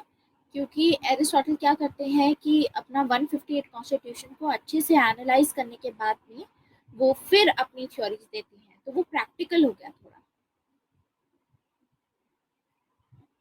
Categorical imperative means duty of this category. हाँ, duty of humans. It is the duty of humans to maintain the human dignity. Categorical imperative अभी बताया। Then why we categorize in idealist? देखो प्रतीक, पहली चीज, अब ऐसा तो नहीं है कि एक स्कूल है, ठीक है, तो एक मिलिट्री स्कूल है सपोज, तो मिलिट्री स्कूल में सभी की स्ट्रेंथ सेम होनी चाहिए, इसका मतलब ऐसा भी तो हो सकता है कि कोई, हर किसी की अपनी अपनी परसेप्शन रहती है, तो even though they belong to this school कि हमको प्रोटेक्शन करनी है अपनी कंट्री की, और बाकी सभी जिन्होंने भी ज्वाइन किया है इसको, लेकिन उसमें भी रैंक्स होती हैं ऊपर नीचे, कौन ज़्यादा प्रैक्टिकल है, किसकी क्या परसेप्शन है, क्या चीज़ें हैं, ठीक है। तो उस हिसाब से सब चेंज रहता है। जैसे कि प्लेटो है और एरिस्टोटल है। अब प्लेटो, एरिस्टोटल और सोक्रेटिस तीनों को जब हम कंपेयर करते हैं तो इन तीनों में प्रैक्टिकल निकल के आते हैं। ये ज़्यादा प्रैक्टिकल हो गए। आइडियाज इनका भी सेम कहना है कि स्टेट ही इम्पोर्टेंट है, state is prior to individual, कि सोसाइटी के बिना मैन नहीं रह सकता। आइडिया तो इनके भी सेम है प्लेटो जैसे, ठीक है। लेकिन प्रैक्टिकल इस सेंस में है कि इनका जो सोल्यूशन देने का जो तरीका है, वो सोल्यूशन देने का तरीका प्रैक्टिकल है, वो थोड़ा प्रैग्मेटिक वे में दे रहे हैं। प्लेटो क्या थे? प्लेटो हाईली इमेजिनेटिव थे। जितने भी अपने इन्होंने सोल्यूशन दिए हैं, अपनी इमेजिनेशन में जो इनको लगा ठीक है, फिर उसके बाद इन्होंने उसको अप्लाई करने के लिए जो लॉजिक लगा वो अपनाया, समझे। लेकिन एरिस्टोटल ने ऐसा नहीं किया। एरिस्टोटल ने पहले सभी चीज़ों को ऑब्जर्व किया। तो यहाँ पे अप्रोच का डिफरेंस हो जाता है कि एक इंसान तो इमेजिनेशन से ही वो ये सब चीज़ें सोच रहा है, लेकिन एरिस्टोटल ने पूरा एनालाइज करने के बाद में उस अप्रोच के हिसाब से बताया कि ये बेस्ट है उनके मुताबिक। तो मतलब वो जो इंडक्टिव, देखो अप्रोचेस का डिफरेंस है, एक डिडक्टिव है, एक इंडक्टिव है। इंडक्टिव मतलब ऑब्जर्व करके सब कुछ बताएंगे। तो जब आप कोई चीज़ ऑब्जर्व करते हो फिर आप कुछ बोलते हो तो वो प्रैक्टिकलिटी होती है। आप सामने वाले को मौका दे रहे हो कि वो आपसे अपनी बात सामने रख पाए, या अपने जितने भी एग्जाम्पल्स हैं, जितने भी कॉन्स्टिट्यूशन थे, वो सभी आपके सामने शो कर पाए। तो प्रैक्टिकलिटी इस चीज़ में भी हो सकती है कि जैसे प्रतीक और अंश एंड अभिषेक, ये तीनों हैं, तीनों ये बिलीव करते हैं कि जो भी क्लासेस पढ़ाई जा रही हैं वो अच्छी पढ़ाई जा रही है। अब प्रैक्टिकलिटी इसमें ये रहेगी कि बाकी दोनों ने पढ़ा एज इट इज, एंड जैसा पढ़ा, जो चीज़ पढ़ाई बस एज इट इज वही पढ़ा, क्लास में जितना समझा समझा, अपना खुद का उन्होंने मेहनत नहीं की, ठीक है, अपनी सेल्फ स्टडी नहीं की, रिविजन नहीं की, आंसर राइटिंग प्रैक्टिस नहीं की। जिस इंसान ने प्रैक्टिकल होकर के कि ठीक है क्लास में जो पढ़ाया जा रहा है इट्स वेरी गुड, मुझे समझ में आ रहा है, लेकिन उसके साथ I have to work on my behalf also, self study भी करनी होगी, तो वो एक प्रैक्टिकलिटी में आ जाएगा। फिर समझ आया? दोनों सब लगता है सबको सेम ही है, आइडिया सबके सेम है, लेकिन कोई प्रैक्टिकल होके अप्रोच अपनी उसी के साथ में डिफर कर सकता है हल्की फुल्की। सो इट इज अबाउट, तो इनको आइडियलिस्ट कैटेगरी में डाला जाएगा, क्योंकि ये भी तो यही मानते हैं कि स्टेट पहले आता है, ये भी यही मानते हैं कि सोसाइटी में कंट्रीब्यूट करने की जरूरत है, चैरिटी होनी चाहिए, ये सब चीजें। Kant is individualist also because he gave human dignity concept every human is important. हाँ, तो इंडिविजुअलिस्ट कैटेगरी में भी डाला जा सकता है, लेकिन अल्टीमेटली इमैनुअल कांत को हम डालेंगे आइडियलिस्ट कैटेगरी। ठीक है, वो ह्यूमन डिग्निटी से रिलेटेड कि कुछ भी हो जाए ह्यूमन डिग्निटी रहेगी, तो ये आइडियलिस्ट कैटेगरी में भी जाएगा। ऐसा नहीं है कि सिर्फ इंडिविजुअल में जाएगा या आइडियलिस्ट में जाएगा, क्योंकि देखो इंडिविजुअल उस चीज में नहीं बोल सकते आप, ये सभी ह्यूमंस के पर्सपेक्टिव से बात कर रहे हैं, चाहे फिर कोई भी हो। ये नहीं बोल रहे हैं कि एक इंडिविजुअल को दूसरा इंडिविजुअल ऐसे सप्रेस नहीं कर सकता, which is true about it. जिनका इमैनुअल कांत का इंडिविजुअलिज्म इज डिफरेंट, जो हम लिबरलिज्म में पढ़ते हैं, यहाँ पर एक ह्यूमन की अपनी खुद की इम्पोर्टेंस है, वो चीज अलग है। रैशनैलिटी है, रीजन है, लेकिन उसके बावजूद बोलते हैं कि आप, अब जैसे डिफरेंस हो गया, जॉन लॉक पॉजिटिव इंडिविजुअलिज्म के चलते जॉन लॉक सारी चीज इंडिविजुअल पे रखेंगे और बोलेंगे कि देखो इमैनुअल कांत एक ऐसे थिंकर हैं जो ये बोलते हैं कि इवन दो हर एक मैन यूनिक है, each man is end in itself, लेकिन साथ साथ आप अपने बारे में तो सोचते हो, लेकिन आपके ड्यूटीज भी होती हैं, जैसे आगे हम देखेंगे लस्की होते हैं। तो ये तीनों ना काफी क्लोज आते हैं, इमैनुअल कांत, टीएच ग्रीन और लस्की, इनके आइडियाज काफी क्लोज आते हैं। ये तीनों ही बोलते हैं कि देखो आपकी भी ड्यूटी बनती है, अगर आपके पास में कुछ राइट्स हैं, जैसे ह्यूमन राइट्स की बात होगी, ह्यूमन डिग्निटी की बात होगी, साथ ही साथ आपकी उसमें एक वो बनती है, ड्यूटी भी बनती है कि आप वो ड्यूटी निभाएं। वो अभी मैं बताऊंगी आगे लस्की में, तो ज्यादा क्लैरिटी होगी आपको तीनों की। Plato belongs to ideological school of Plato belongs to school of idealism, if you want to write आप ऐसे लिख सकते हो। Yes, concept of human dignity एक बार हिंदी में बता दीजिए। ओके प्रंजल, ह्यूमन डिग्निटी का कॉन्सेप्ट हिंदी में बताती हूँ। ह्यूमन डिग्निटी क्या बोलता है, जो ह्यूमंस होते हैं, जो इंसानियत की बात होती है, ठीक है, हम सभी इंसान हैं, ठीक है, तो उस बेसिस पे ये बोला जाता है कि हम सभी इंसान हैं, तो हम, हमारे पास में रीजन है, रीजन मतलब हम अपना लॉजिक लगा करके, रीजनिंग करके, एकदम सोच समझ के डिसीजंस ले सकते हैं। इंसान अपने जो डिसीजन लेता है वो रैशनैलिटी के बेसिस पे लेता है, सोच समझ के डिसीजन लेता है। तो जो भी चीज आप सोच समझ के लेते हो, तो सभी सोच समझ के डिसीजन ले सकते हैं। तो उसके बेसिस पे रैशनल, क्योंकि सभी रैशनल है, तो हमको सामने वाले को भी रिस्पेक्ट के साथ में ट्रीट करना चाहिए, बिकॉज जो भी सामने वाला डिसीजन ले रहा होगा वो भी सोच समझ के डिसीजन ले रहा होगा, ठीक है, क्योंकि एज अ ह्यूमन हम ह्यूमन के पास में कुछ रिसोर्सेज हैं। जैसे मान लो कुछ लोग होते हैं अमीर होते हैं, कुछ लोग गरीब होते हैं, रिसोर्सेज तो सभी के पास में थे, लेकिन कुछ लोग होते हैं जो बेटर यूटिलाइज कर पाते हैं, बेहतर तरीके से उन रिसोर्सेज का इस्तेमाल कर पाते हैं। जैसे आपने दो भाई थे, एक भाई, दोनों भाइयों को 500-500 रुपए दिए। अब एक जो था उसके पास भी रिसोर्स था, लेकिन हो सकता है कि उसकी जो चॉइसेस थी, उन्होंने जो सोच समझ के डिसीजन लिया, या उनका बैड लक रहा, या ये फैक्टर रहा, कुछ भी फैक्टर हो सकता है, लेकिन हो सकता है वो गरीब के गरीब रहे। और दूसरे भाई जिसको 500 रुपए मिले, उसने 500 से 5,000 करोड़ की प्रॉपर्टी बना ली। This can be possible also. तो अल्टीमेटली है तो सभी ह्यूमंस, हम सभी के पास में रिसोर्सेज होते हैं।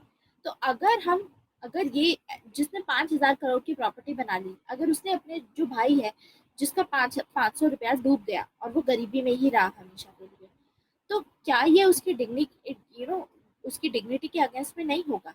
ऑब्वियसली उसकी डिग्निटी के अगेंस्ट में होगा, क्योंकि व्हाट इफ ये चीज उसके साथ हुई होती। अभी इसको चेंज करो पूरा, कि अगर जो आज 5,000 करोड़ का मालिक है, हो सकता है कि वो गरीब होता, तो सामने वाले से भी तो हम यही एक्सपेक्ट करते कि तुम तो मेरे भाई हो, तुमको तो मुझे हम लोग साथ में भले बड़े हैं या जो भी है। तो एक डिग्निटी नाम की चीज होती है, एक आपकी कैटेगरी नाम की चीज होती है, कि आपका जो भी कैटेगरी है, ह्यूमंस के पास में, सभी के पास में रिसोर्सेज होते हैं, एक दूसरे की हेल्प करनी चाहिए। तो एक तरीके से ये कलेक्टिव बात करती है, इसीलिए इमानुअल कांत को हम क्या बोलते हैं, इमानुअल कांत को हम आइडियलिस्ट बोलते हैं, क्योंकि ये कलेक्टिविटी में ध्यान दे रहे हैं। आइडियलिस्ट कौन लोग होते हैं? जो कलेक्टिविटी में ध्यान देते हैं कि सभी मिलकर के साथ में आएंगे, और इस तरीके से जिसे प्लेटो से बोला गया था, तो इंडिविजुअलिज्म इसमें नहीं रहेगा।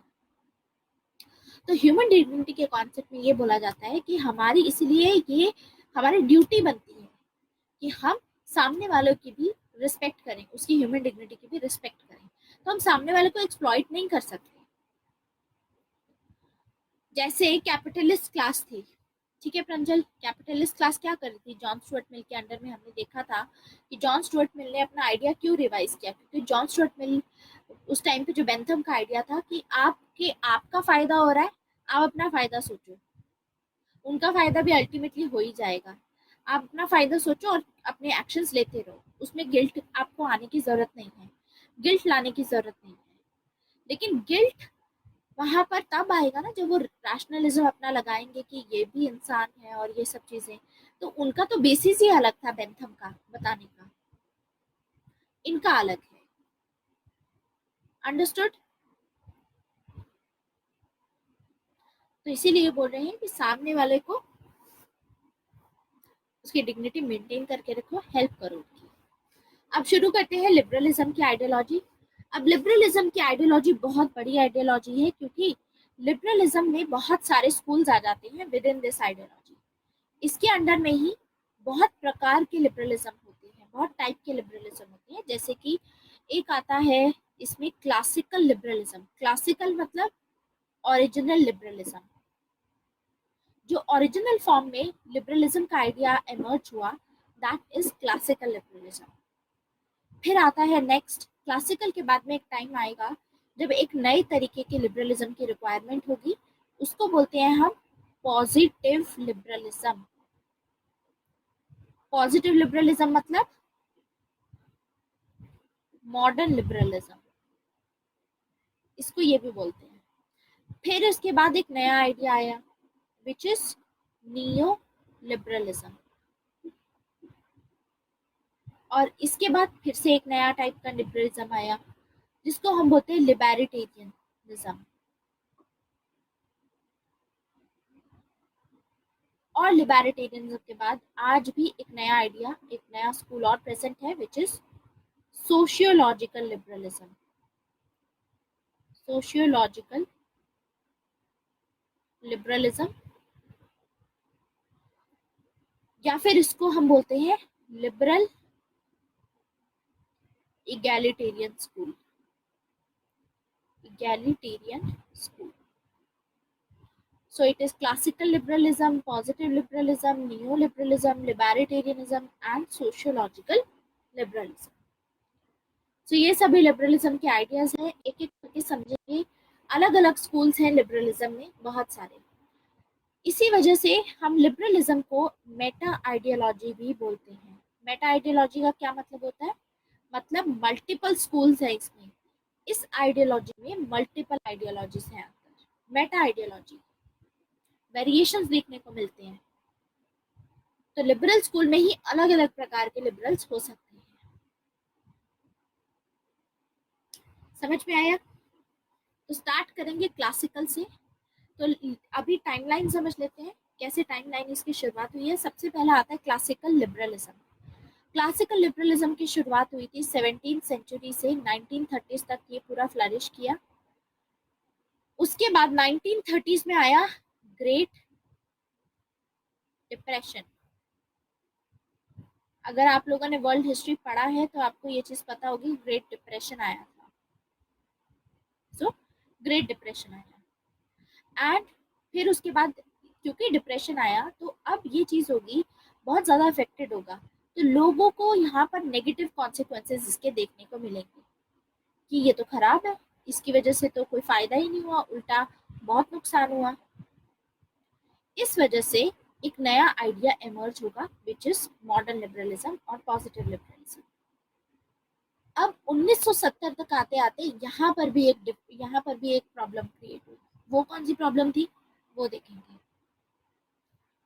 अब उस प्रॉब्लम का सोल्यूशन निकालने के लिए फिर से एक और नया टाइप का लिबरलिज्म आया विच इज नियो लिबरलिज्म।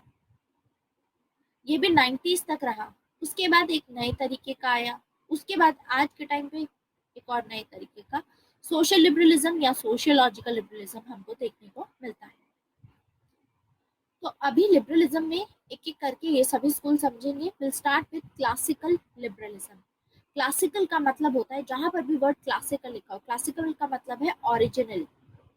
जैसे हम क्लासिकल म्यूजिक बोलते हैं, हम बोलते हैं ना हिंदी क्लासिकल सॉन्ग्स पसंद है हमको, जो क्लासिकल वाले थे वो ओरिजिनल सॉन्ग्स होते हैं जो पुराने जमाने के थे। आज के टाइम पे तो रिमिक्स आते हैं उसके, या उसमें रैप डाल करके पूरा रिमिक्स बना करके दे दिया, ठीक है। तो classical is something which is original.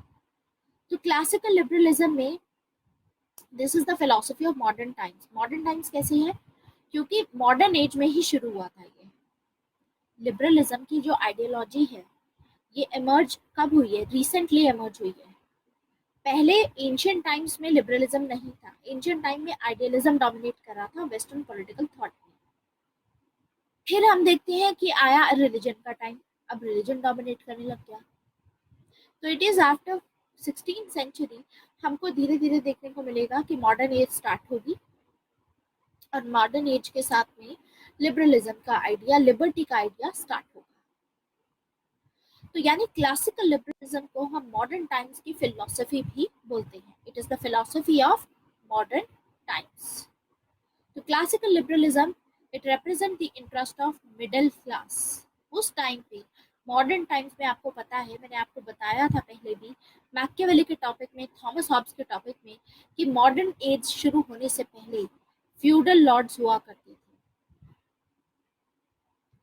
Feudal lords हुआ करते थे, और ये जो फ्यूडल लॉर्ड्स थे इनको हटा करके आगे जब मॉडर्न एज में एक मिडिल क्लास आएगी, जो आज के टाइम पे जिनको हम बुर्जुआजी क्लास बोलते हैं, उस टाइम पे ये लोग मिडिल क्लास होंगे, क्योंकि ये लोग ट्रेडिंग करना शुरू करेंगे। इटली में हमने देखा था मैकियावेली में, राइट, यस। तो ये लोग यूनिफिकेशन ऑफ लॉज लाने की बात करेंगे कि एक टाइप का लॉ होना चाहिए। तो ये मिडिल क्लास का इमरजेंस होगा उस टाइम पे। तो यहाँ से इमरजेंस हुआ। तो यानी classical liberalism represents the interest of a middle class. ये चाहते थे कि इनको फायदा हो, बिजनेसेस को फायदा हो, बुर्जुआजी क्लास को फायदा हो। Bourgeoisie class was the middle class back then. और classical liberalism is the byproduct of renaissance. Renaissance का मतलब होता है जब वापस से रीजन आने लगेगा, रिफॉर्म्स आएंगे आइडियाज में। पहले 1000 सालों तक रिलीजन ने डोमिनेट किया, तो दोबारा से रीजन का रीबर्थ होगा, रिफॉर्मेशन आएंगे, साइंटिफिक रेवोल्यूशन आएगा, और मॉडर्नाइजेशन स्टार्ट होगी, इंडस्ट्रियलाइजेशन स्टार्ट होगी। उसी के साथ में एक नई क्लास उभर के आएगी जो मर्चेंट्स की तरह या ट्रेडिंग करना शुरू करेगी, प्रोडक्शन करना शुरू करेगी, और उन्हीं सब प्रोडक्ट्स को खरीदना बेचना शुरू करेगी। तो लिबरलिज्म इज ह्यूमनिज्म। ह्यूमनिज्म का क्या मतलब होता है? ह्यूमनिज्म का मतलब ये नहीं है कि ह्यूमैनिटेरियनिज्म हो। ह्यूमैनिटेरियनिज्म का क्या मतलब होता है कि हर एक ह्यूमंस का भला करो। Humanism is different. ह्यूमनिज्म का मतलब होता है, लिबरलिज्म की फिलॉसफी ऐसी फिलॉसफी है जो ह्यूमन बीइंग को सेंटर में लेकर के चलती है। ह्यूमन बीइंग कौन होता है? इंडिविजुअल। जो इंडिविजुअल को, एक इंसान को सेंटर में लेके चलती है। तो लिबरलिज्म की जो फिलॉसफी है, it takes the human being at centre. मतलब कोर में जो रहेगा, इनके लिए जो इम्पोर्टेंट रहेगा वो ह्यूमन बीइंग रहेगा। मेडिवल टाइम में जैसे रिलीजन था उस टाइम पे, तो रिलीजन के चलते गॉड वाज द सेंटर, भगवान सेंटर हुआ करते थे। हाँ, एक बार को आप ह्यूमनिज्म को इंडिविजुअलिज्म के इक्वेट कर सकते हैं। ह्यूमन बीइंग सेंटर पे रहेगा, यानी इंडिविजुअल सेंटर पे रहेगा। यहाँ पर मेडिवल टाइम में जैसे रिलीजन के टाइम पे गॉड सेंटर में था, सारे डिसीजंस गॉड के लेकर के लिए जाते थे। अब मॉडर्न टाइम्स में मैन बन जाएगा centre of the world, human being बन जाएगा सेंटर ऑफ द वर्ल्ड। तो क्लासिकल रियलिज्म लिबरलिज्म ऐसे शुरू होता है। बेसिक assumptions देखते हैं कि इनकी क्या होती है। अब पहली assumption होती है इनकी ह्यूमन नेचर को लेकर के। ह्यूमन नेचर को लेकर के एग्जाम्पशन देखते हैं। अब आपको पता है, मैंने आपको बताया था अभी जब हमने आइडियलिज्म पढ़ा था कि उनके अकॉर्डिंग ह्यूमन नेचर क्या होता है।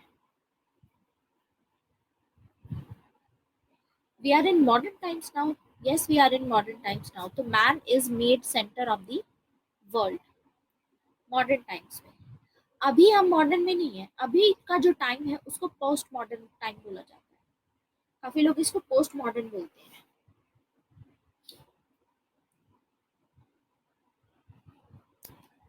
यस, ह्यूमन नेचर क्या बताया था मैंने अभी आपको आइडियलिज्म में, ह्यूमन नेचर कैसा होता है। ह्यूमन नेचर प्रेफर स्टेट्स नहीं, शुभम ह्यूमन नेचर का मतलब है मैन का नेचर कैसा है।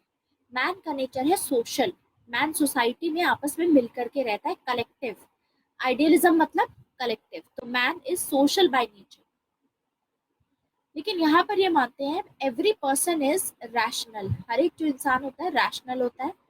और एक रैशनल पर्सन को पता होता है कि उसके लिए बेस्ट क्या है, उसको किसी के गाइडेंस की जरूरत नहीं होती। इनका मानना है कि सभी इक्वल पैदा हुए हैं और सभी फ्री हैं, सभी इक्वल है और सभी फ्री हैं। इसीलिए ये इंडिविजुअल ऑटोनॉमी को सपोर्ट करते हैं। इंडिविजुअल ऑटोनॉमी का मतलब अपने मुताबिक आप अपना खुद का डिसीजन ले सकते हो, ऑटोनॉमी है आप पे। ऑटोनॉमी मतलब अपनी मर्जी चला सकते हो, अपने ऊपर अपने हिसाब से अपनी लाइफ के डिसीजंस आप ले सकते हो। इसीलिए हम देखते हैं कि यहाँ पर राइट्स एंड लिबर्टीज की बात की गई। यहाँ पे लोगों को राइट्स दिए जाते हैं, जैसे आज के टाइम पे इंडिया में फंडामेंटल राइट्स दिए गए हैं। आर्टिकल नंबर 12 से लेकर के 36 तक जो जस्टिसिएबल राइट हम देखते हैं वो सभी फंडामेंटल राइट्स हैं। अगर उन राइट्स का किसी ने भी आपका वायलेट किया है तो आप कोर्ट में जा सकते हो। This is what we see. So ultimately वहां पर हमें देखने को मिलेगा दिस राइट्स एंड लिबर्टीज आज के टाइम पे फंडामेंटल राइट्स के फॉर्म में प्रेजेंट है। So are we liberal today? Most of us are. देखो क्वेश्चन ये नहीं है कि are we liberal today, question ये है कि आज के टाइम पे कौन सी आइडियोलॉजी डोमिनेंट है, क्योंकि it depends upon the ideology.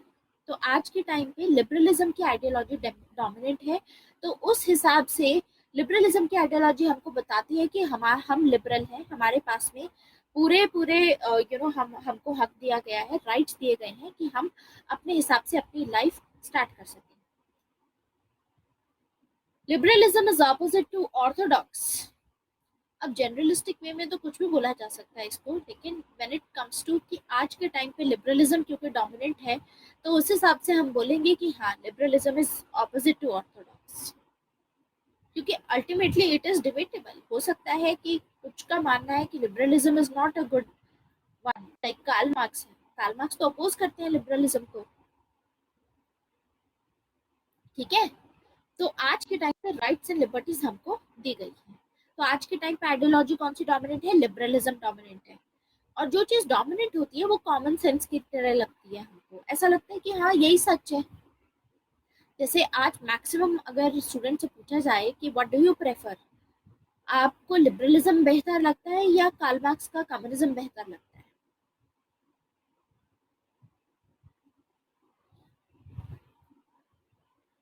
Liberalism. अब कुछ लोग होंगे, जब हम सारी आइडियोलॉजीज कवर करेंगे ना, तो तब मैं आपसे एक क्वेश्चन पूछूंगी कि आप बताइए कि आपको क्या लगता है कि आप कौन सी आइडियोलॉजी से बिलोंग करते हो। कि आप आइडियलिस्ट हो अपनी सोच में, अपने परसेप्शंस में, लिबरल हो, या फिर आप सोशलिस्ट हो, या फासिस्ट हो, या फेमिनिस्ट हो, या कम्युनिटेरियन हो, उस हिसाब से देखिए। नहीं, liberalism is creating social inequality. ये भी डिपेंड करता है कि क्या एक्शंस लिए जा रहे हैं, क्या नहीं लिए जा रहे हैं राघव। अल्टीमेटली लिबरलिज्म पे देखो फोकस क्या किया जाता है, फोकस कभी सोशल इनइक्वालिटी पे नहीं किया जाएगा, फोकस किया जाएगा कि मैन को लिबर्टी दी जा सके। आप अपने मेहनत के हिसाब से करोगे तो आप जितनी ज्यादा राघव मेहनत कर रहे हो उतना ज्यादा पैसा आप कमाओगे। बाकी सब अगर कोई लेजी है और उसके बावजूद अपने एक्शंस, क्योंकि वो लेजी है काम नहीं कर रहे हैं, तो वो तो गरीब रहेंगे, फिर सोसाइटी में बोला जाएगा कि इनइक्वालिटीज बढ़ रही हैं। तो इनइक्वालिटीज किसकी वजह से बढ़ रही हैं? क्या लिबरलिज्म उसका, उसके लिए हम उसको ब्लेम करेंगे? Again it's a debatable question कि आपने तो अपना मेहनत की, तो आपको क्यों रोका जाए इस चीज के लिए, और आप पे क्यों ज्यादा टैक्स लगाया जाए कि भाई इनइक्वालिटी बढ़ रही है तो लाओ राघव आप टैक्स ज्यादा दो, क्योंकि आपके टैक्स से जो पैसा आएगा वो हम गरीबों को भलाई करेंगे। अल्टीमेटली बहुत सारे ऐसे थिंकर्स भी हैं, जैसे रॉबर्ट नॉजिक जैसे थिंकर्स, जो ये बोलते हैं कि टैक्सेशन होना ही नहीं चाहिए। Taxation is a bonded labour, बंधुआ मजदूरी है टैक्सेशन। खुद सोचो, आपने बंधुआ मजदूरी गरीब लोगों के लिए तो बंद करा दी कि भाई उनको क्यों फोर्स कर रहे हो आप जानबूझ के काम करने के लिए, तो आप रिच क्लास को क्यों फोर्स कर रहे हो टैक्स देने के लिए।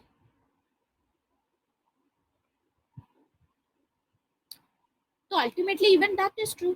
जो प्रोग्रेसिव टैक्सेशन होती है कि जो जितना ज्यादा पैसा कमाएगा वो उतना ज्यादा टैक्स भरेगा, यही होता है हमारे देश में।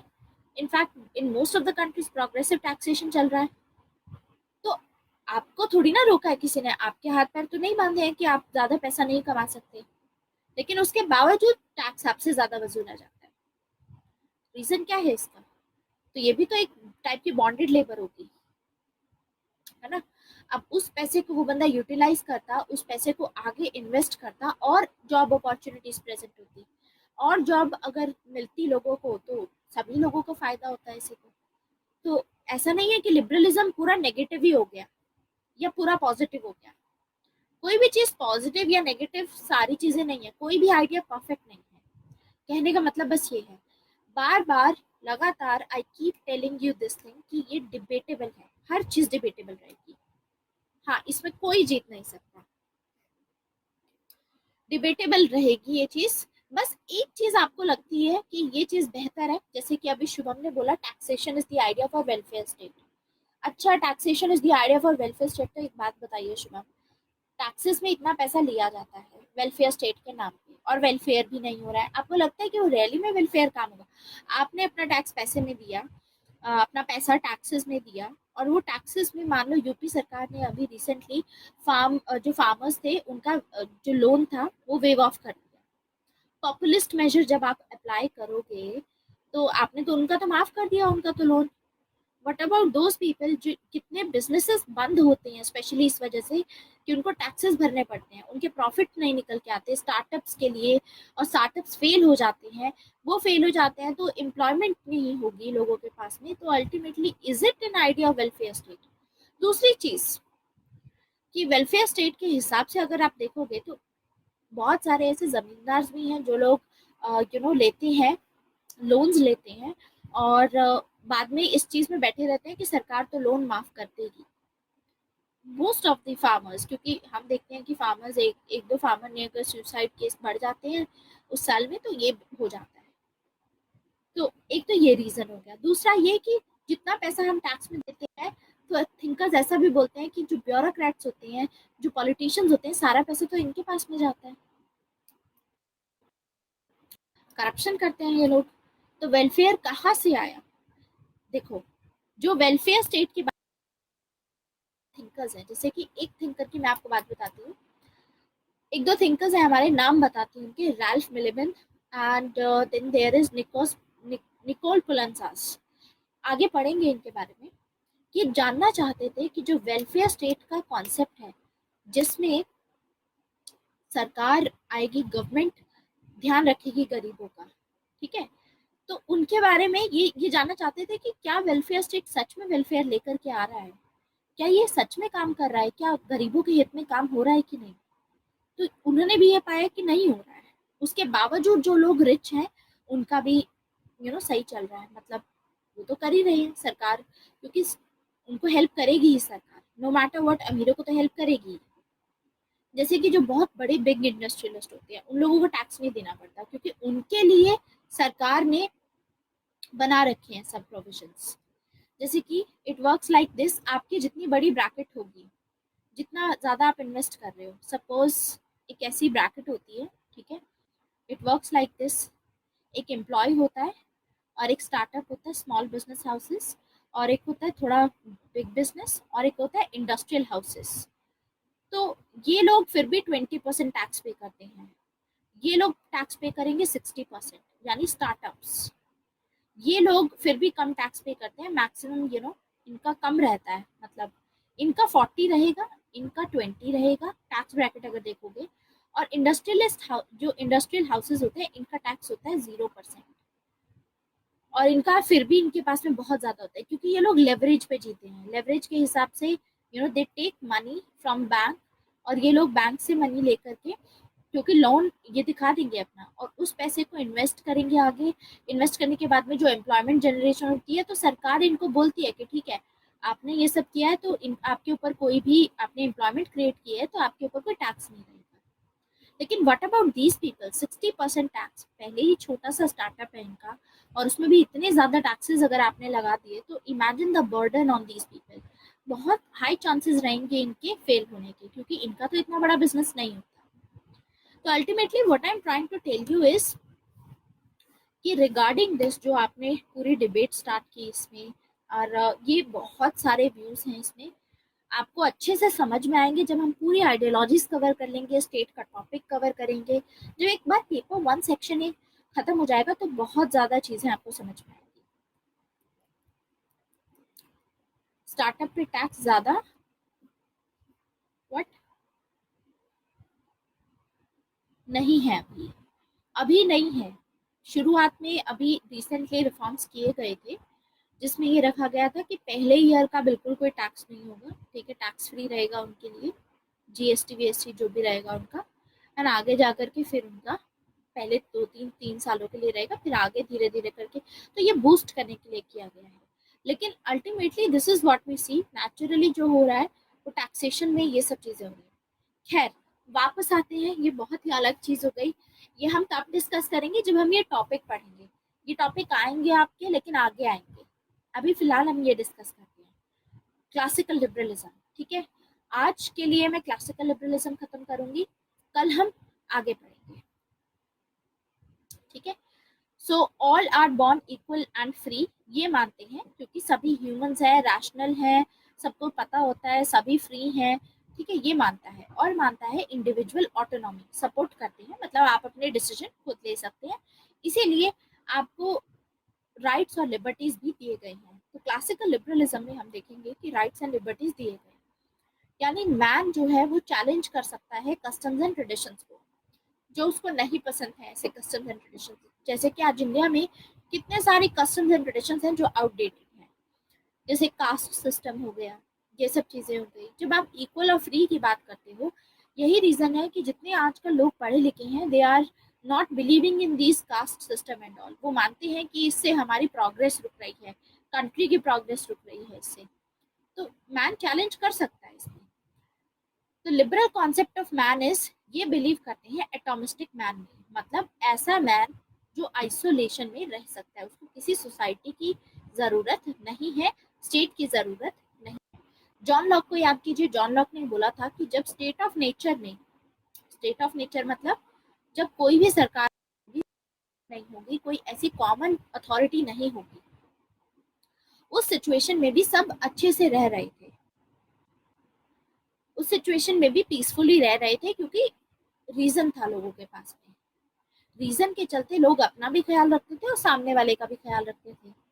तो अल्टीमेटली एटॉमिस्टिक मैन का कॉन्सेप्ट हमको देखने को मिलता है यहाँ पर। देन क्रिटिसिज्म में देखो ये बोला जाता है, स्पेशली क्लासिकल लिबरलिज्म क्योंकि एटॉमिस्टिक मैन पे फोकस करती है, तो एक और हमारी आइडियोलॉजी आती है कम्युनिटेरियनिज्म की। थोड़ा कम्युनिटेरियनिज्म के बारे में आपको बताती हूँ।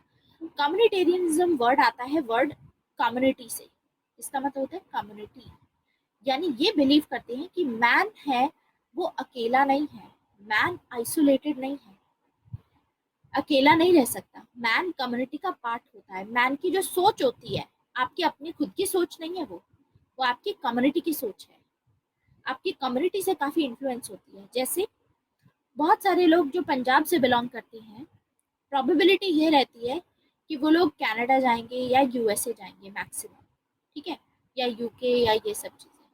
जो लोग केरला या साउथ इंडिया से बिलोंग करते हैं, मैक्सिमम या तो वो गल्फ कंट्रीज में जाएंगे या फिर वो लोग डॉक्टर्स होंगे, ठीक है, ये हमें देखने को मिलता है।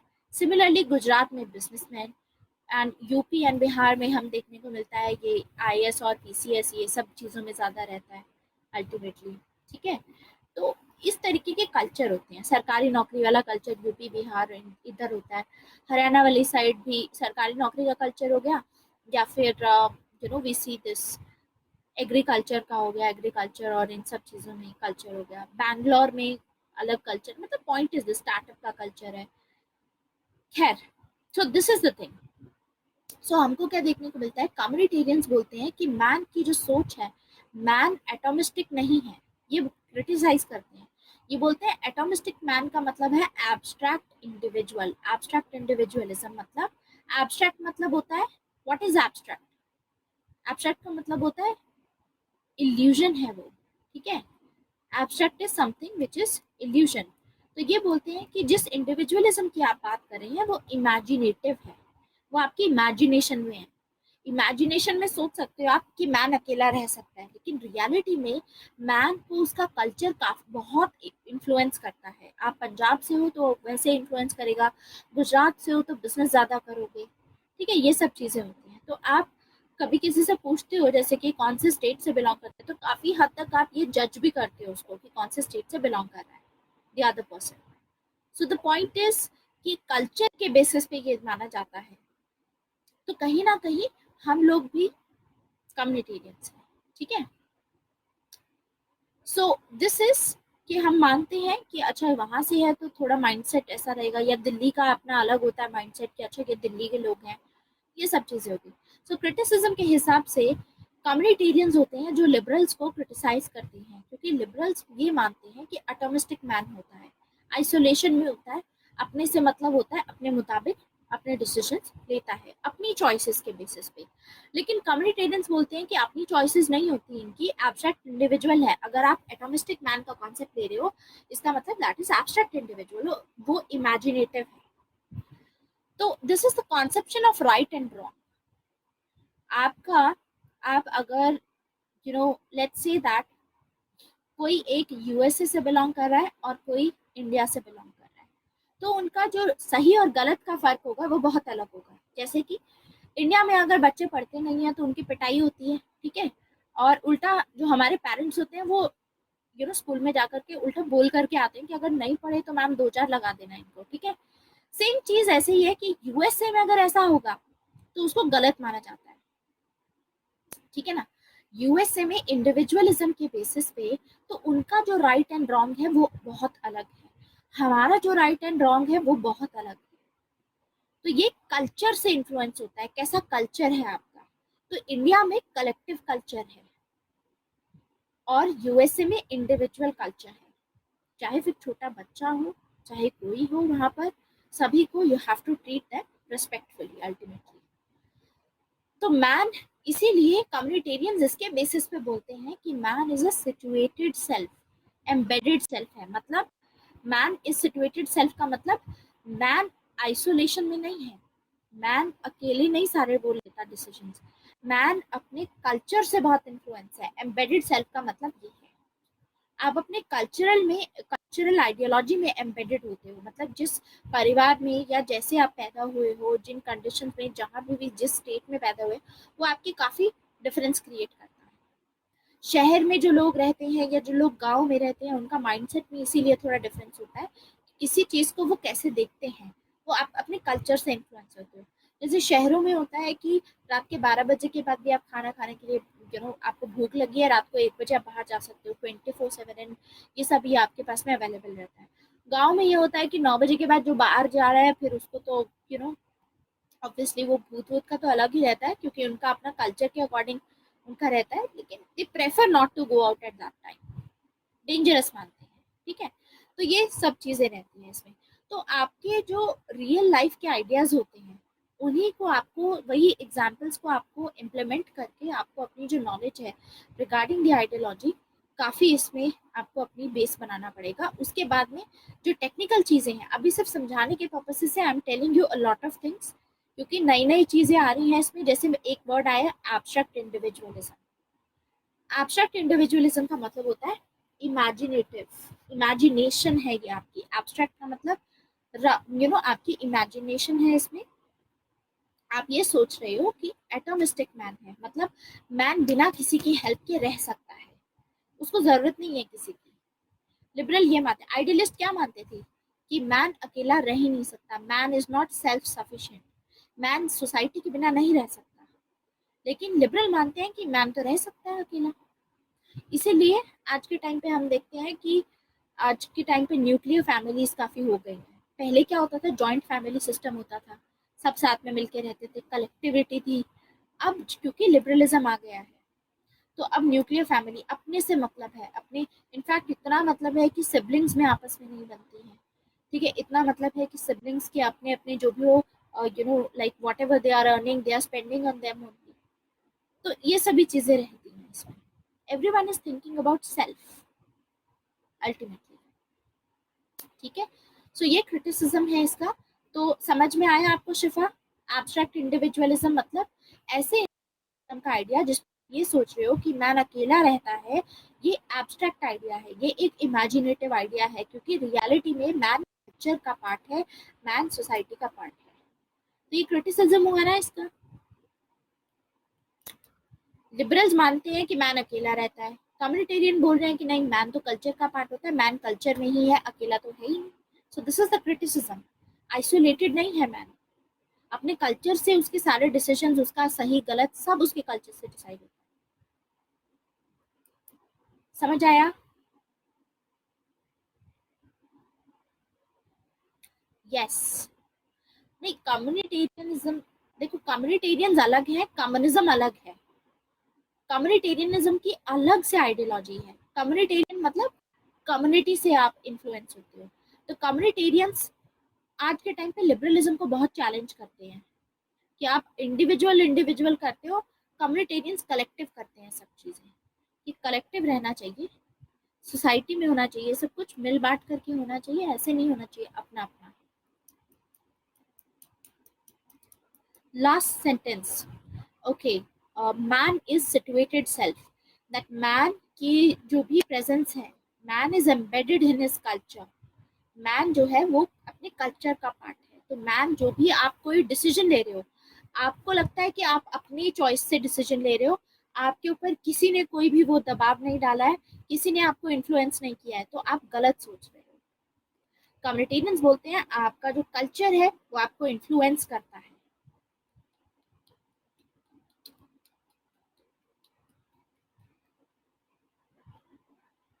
ठीक है, क्रिटिसिज्म नहीं उमंग, क्रिटिसिज्म में ये नहीं लिखना है कि स्टेट में अराजकता रहेगी। ऐसा स्टेट भी स्टेबल रह सकता है अगर सब अपने बारे में सोच रहे हैं। ठीक है, क्योंकि ultimately it is about liberties. लेकिन चैलेंजेस तो देखो आएंगे कुछ ना कुछ। लेकिन क्रिटिसिज्म में बेहतर रहेगा कि कम्युनिटेरियंस का क्रिटिसिज्म रखो, या इसी में आइडियलिस्ट का क्रिटिसिज्म डाल दिया आपने। तो debate between human rights discourse and discourse of Asian values, ये रिफ्लेक्ट करता है कल्चर को। जैसे यूएसए में ह्यूमन राइट्स डिस्कोर्स है। ह्यूमन राइट्स डिस्कोर्स का मतलब है कि ह्यूमन राइट्स को लेकर के छोटे बच्चों को अगर स्कूल में भी या उनके पेरेंट्स भी अगर थप्पड़ मार देते हैं तो उसमें भी उनको बच्चे की कस्टडी ले ली जाती है इनफैक्ट। और फिर ऐसे बच्चे को फॉस्टर होम में भेजा जाता है, फॉस्टर पेरेंट्स हो जाते हैं उसके, जो उसका बेहतर ख्याल रख सकते हैं, जो वायलेंस ना करें, और ये सब चीज़ें होती हैं। तो यूएसए में इंडिविजुअल कल्चर के चलते ह्यूमन राइट्स डिस्कोर्स हमको देखने को मिलता है। और एशिया में कलेक्टिव कल्चर है, जैसे चाइना में देख लो आप, इंडिया में देख लो, South East Asia, Japan, South Korea, सभी जगह कलेक्टिव कल्चर है, साथ में मिलकर के रहने वाला कल्चर। ठीक है, ये फॉलो करते हैं। So what we see is कि इसकी वजह से पूरा एक डिबेट है। तो एशियन वैल्यूज यानी यहाँ पर होगा कम्युनिटी का परस्पेक्टिव। तो इसके बेसिस पे लिबरलिज्म की वजह से पूरा ये बोला जाता है कि ह्यूमन राइट्स का जो आइडिया है वेस्टर्न कंट्रीज एशियन कंट्रीज पे इम्पोज करने की कोशिश कर रही हैं। ठीक है,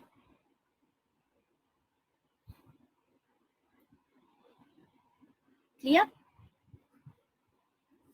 सो this is the idea. Classical liberalism के बाकी सभी बेसिक असम्पशंस हम आगे पढ़ेंगे। आज हम क्लास यहीं पे खत्म करेंगे, क्योंकि वैसे भी हमने आज बहुत बेसिक कवर किया है, कल फर्दर इसको डिस्कस करेंगे। लिबरल क्या सोचते हैं सोसाइटी के बारे में, फिर हम आगे पढ़ेंगे मॉडर्न लिबरलिज्म का क्या आइडिया था और उसमें क्या रहेगा। नोट्स आज नहीं मिलेंगे क्योंकि अभी शुरुआत हुई है, तो आई रेकमेंड यू कि ये वाले तो आप देखो डाउनलोड कर सकते हो नोट्स, बाकी जो दूसरे नोट्स हैं वो अभी फिलहाल नहीं मिलेंगे जब तक हम खत्म नहीं करते पूरा लिबरलिज्म का टॉपिक।